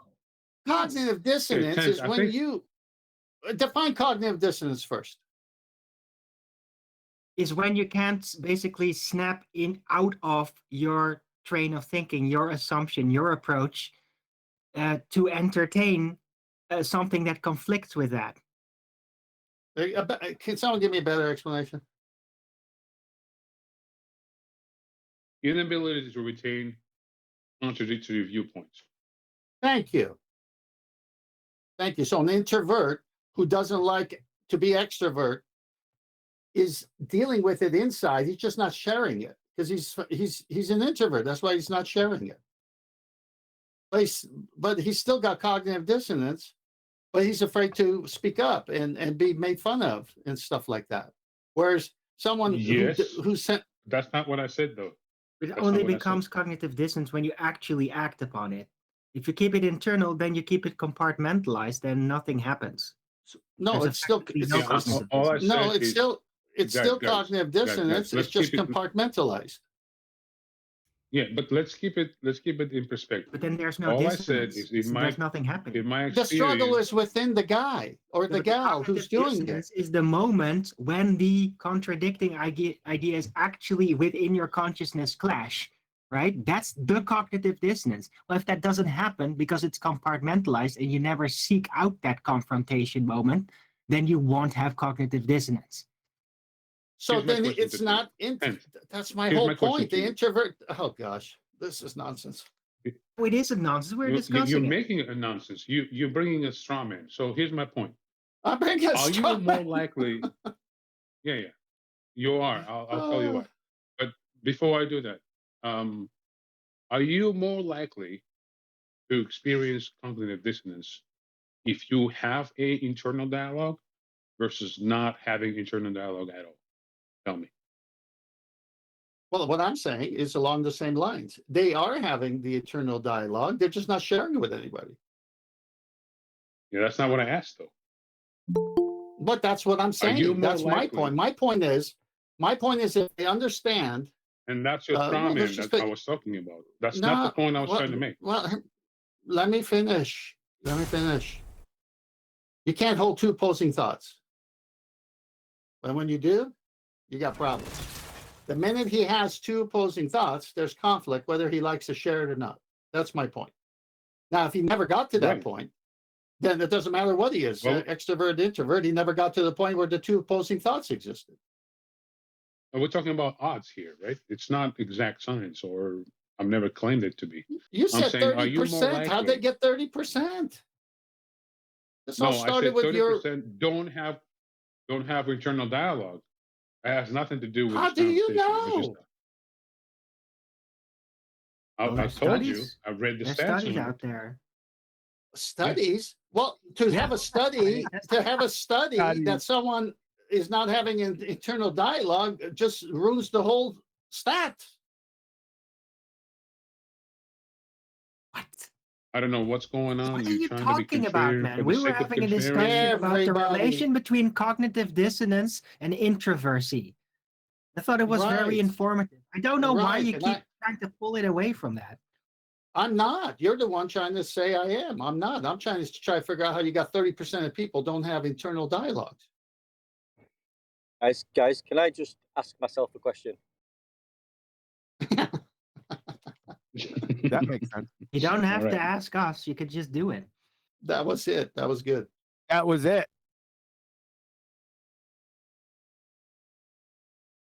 Thoughts. Anyone know what thoughts are? You tell me there's people living who don't have thoughts? Yeah. Well, they think they don't have thoughts. No, they don't have. They think in the moment when they do something, maybe, but they don't have like thought activity. They're just kind of. Oh my gosh! This is. Are you kidding me? Just nonsense here now. No, it's not just nonsense. You're going to the quantum level. Some minds out there, and there are people that do that. Yeah, we wouldn't find them very interesting. You are so in the wrong right now. I would advise you to pause. Without being contrarian, look into it, and maybe you and I can talk tomorrow. But after you look into it, okay? I can't look into it because I'm an introvert. Right. So who's now experiencing cognitive dissonance? Right? You just Yeah. outright. I'm not. I'm willing. Yeah, I'm by the willing way, to denying. just because you're introvert doesn't exclude you from being able to denying get cognitive what dissonance. what have I denied? I said, where'd you get your 30%? And you haven't answered that. No, you said you don't believe it. That's exactly what I'm verbatim. You don't think that's a thing. After That you thing didn't exists. answer it. 30%. Now I'm curious. And it does. Can you And stay it out of does it for a exist. minute, please? After you couldn't give me an answer, I said, no, I don't believe in it because I have my own experience to go off of that. So I want to see the proof before I give up my own experience. No, you said it a bit more concrete than that. You said you don't believe it exists. I always say No, you didn't. everything concrete. I'm a concrete type of guy. Yeah. What did he say? I've noticed that. What he said? What doesn't exist? I missed that part. People who don't have internal dialogues. No, I said that they do. I said that people, when they have thoughts, that is internal dialogue. Everybody has it. And you were saying 30% of people don't have it. Maybe we need to distinguish between having internal dialogue versus having thoughts.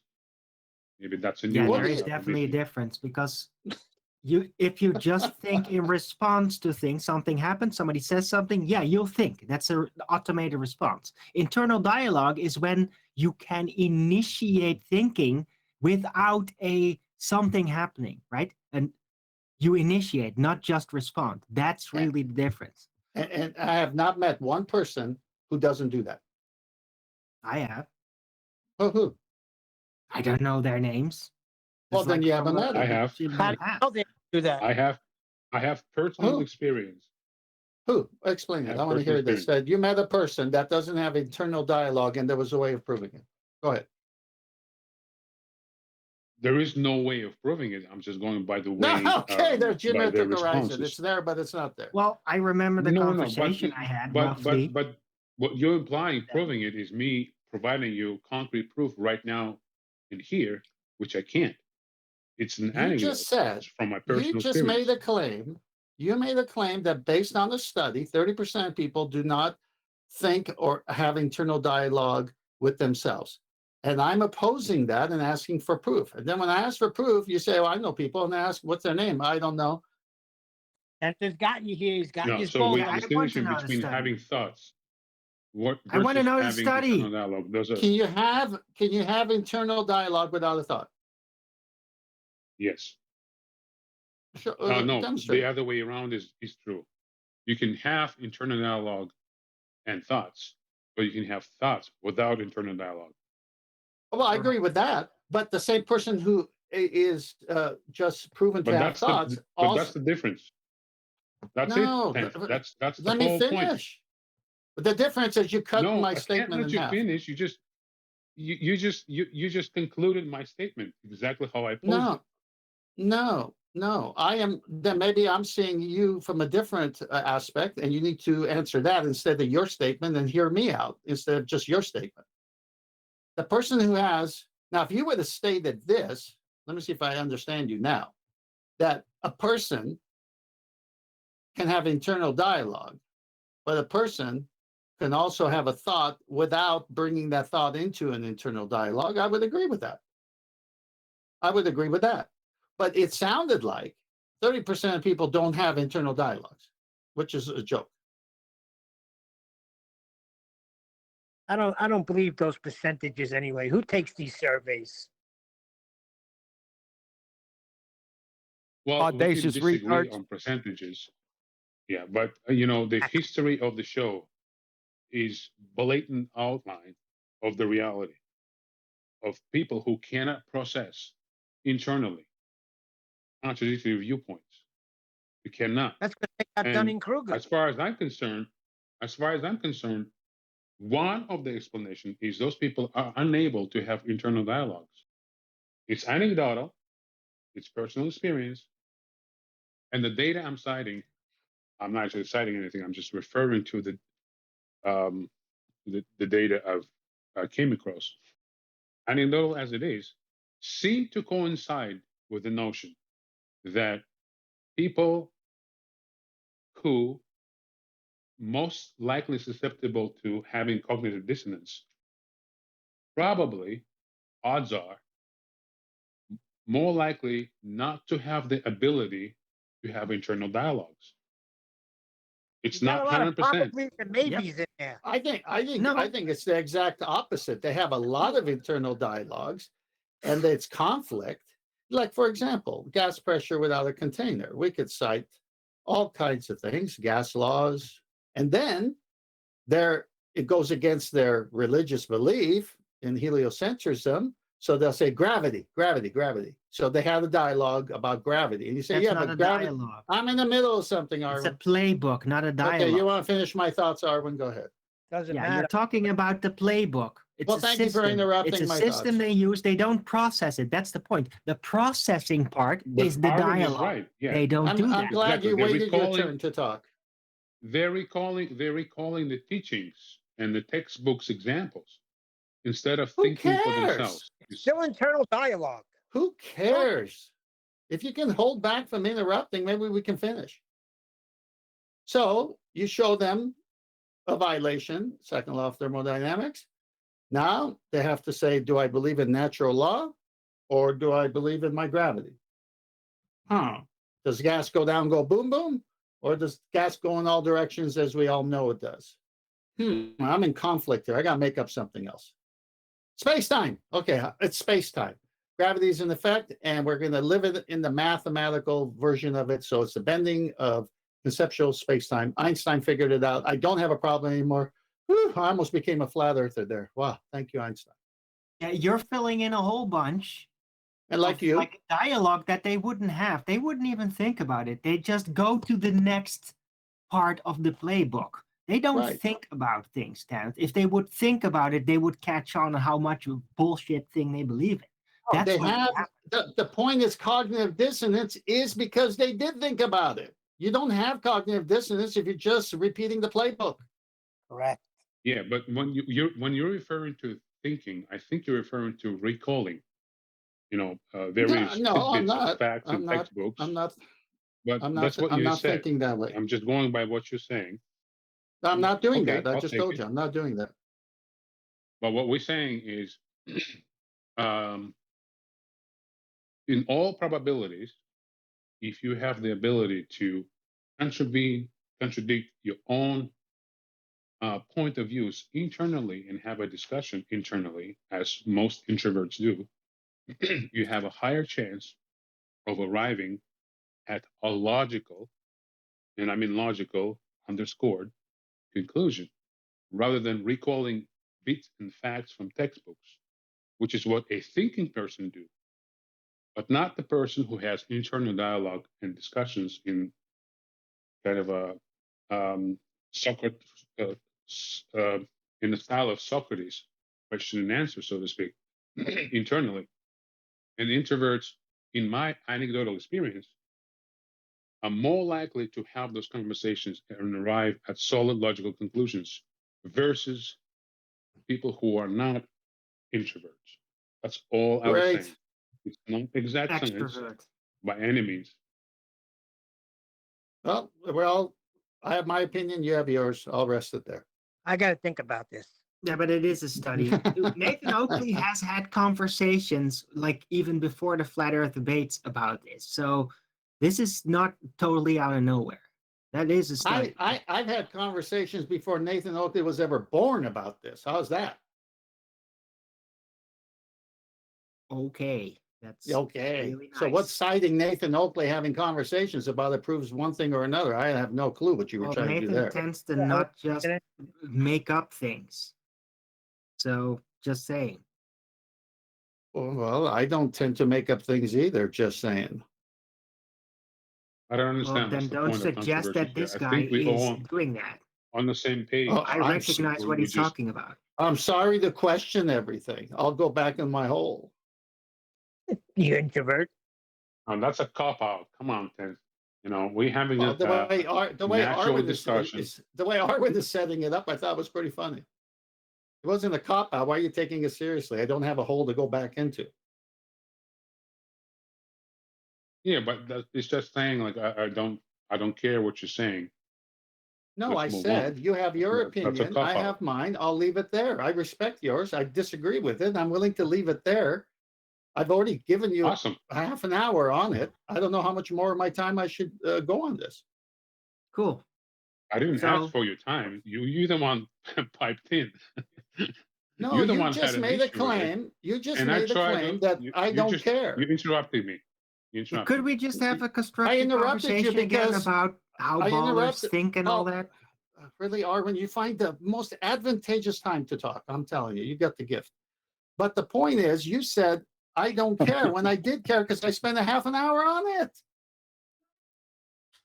My goodness. Well, caring to spend half an hour are two different things. If you spend half an hour trying to be contrarian versus caring, you can still spend half an hour trying to be contrarian versus spending half an hour trying to care.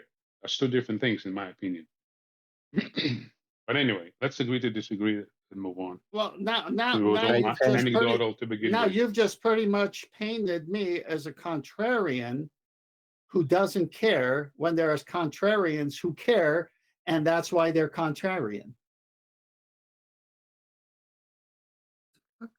No, I think you care. Otherwise, you wouldn't have piped in. But I think most contrarians care. care. That's why they're willing to speak up. Mhm. Right. Disagree. So let's leave it at. Yeah, look.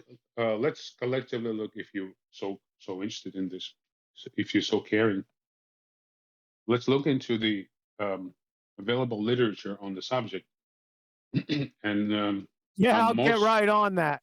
Yeah, you know what the problem is? You need to find yourselves a girl, mate. You need to who? What?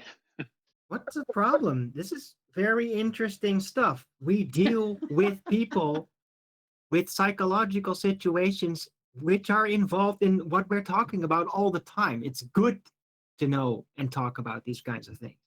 Well, no. Well, look, Arvin. Even in the history of this show, and correct me, guys, everyone on the panel here. From the genesis of this show, every single glober who came across this show in a debate, at least to me, came as an extreme version of extrovert. Extreme. However, people Mostly, yeah. who were a bit more thoughtful and were globers, who eventually came to common understanding of what the nature of the world is, came across 100%, at least to me, as introverts. Like if you recall every debate you guys had. You just It's described anecdotal, it's my the behavior of extrovert and introvert. You just described perfectly the behaviors of extroverts and introverts. Yeah, No that's problem what with he's that. talking about now. So No, we were talking about 30% and internal thought and no, we cognitive moved on dissonance. because you literally said let's agree to disagree and move on. So now he's moving on. He's making a summary statement about the whole conversation we just had, went to the genesis of this show to now, and now you're saying I can't comment on it because I agreed to disagree and move on. Because But you're he- feeding it back to what you agreed to disagree Then why is he upon giving and me a move on. summary? Why is he giving me a summary, feeding it back to me? Are If you we're giving gonna a move summary on- or are you starting a new subject in the same Well, why doesn't area? he move on? Why doesn't he move on with a I'm different asking story? him, not you. Were you starting a new conversation or were you literally summarizing what we were talking about? Oh, brother. This is painful right now. All right, Adam! enjoy. No. Someone help. He's not there Adam! anymore, so great. Adam, Tenth. I'm driving. I can't help. get stuff. And with that, I'm going to say another huge, massive, enormous thank you to both Discord and G+ panels for making today's Aftershow possible.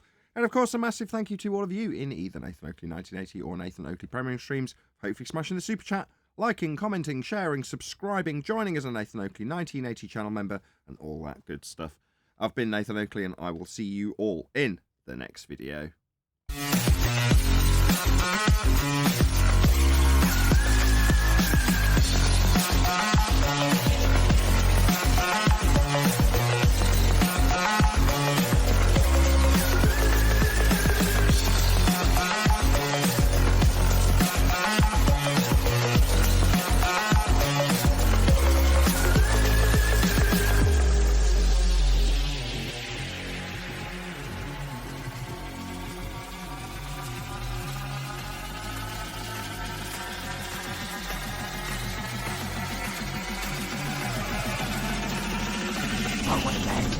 What a lovely day!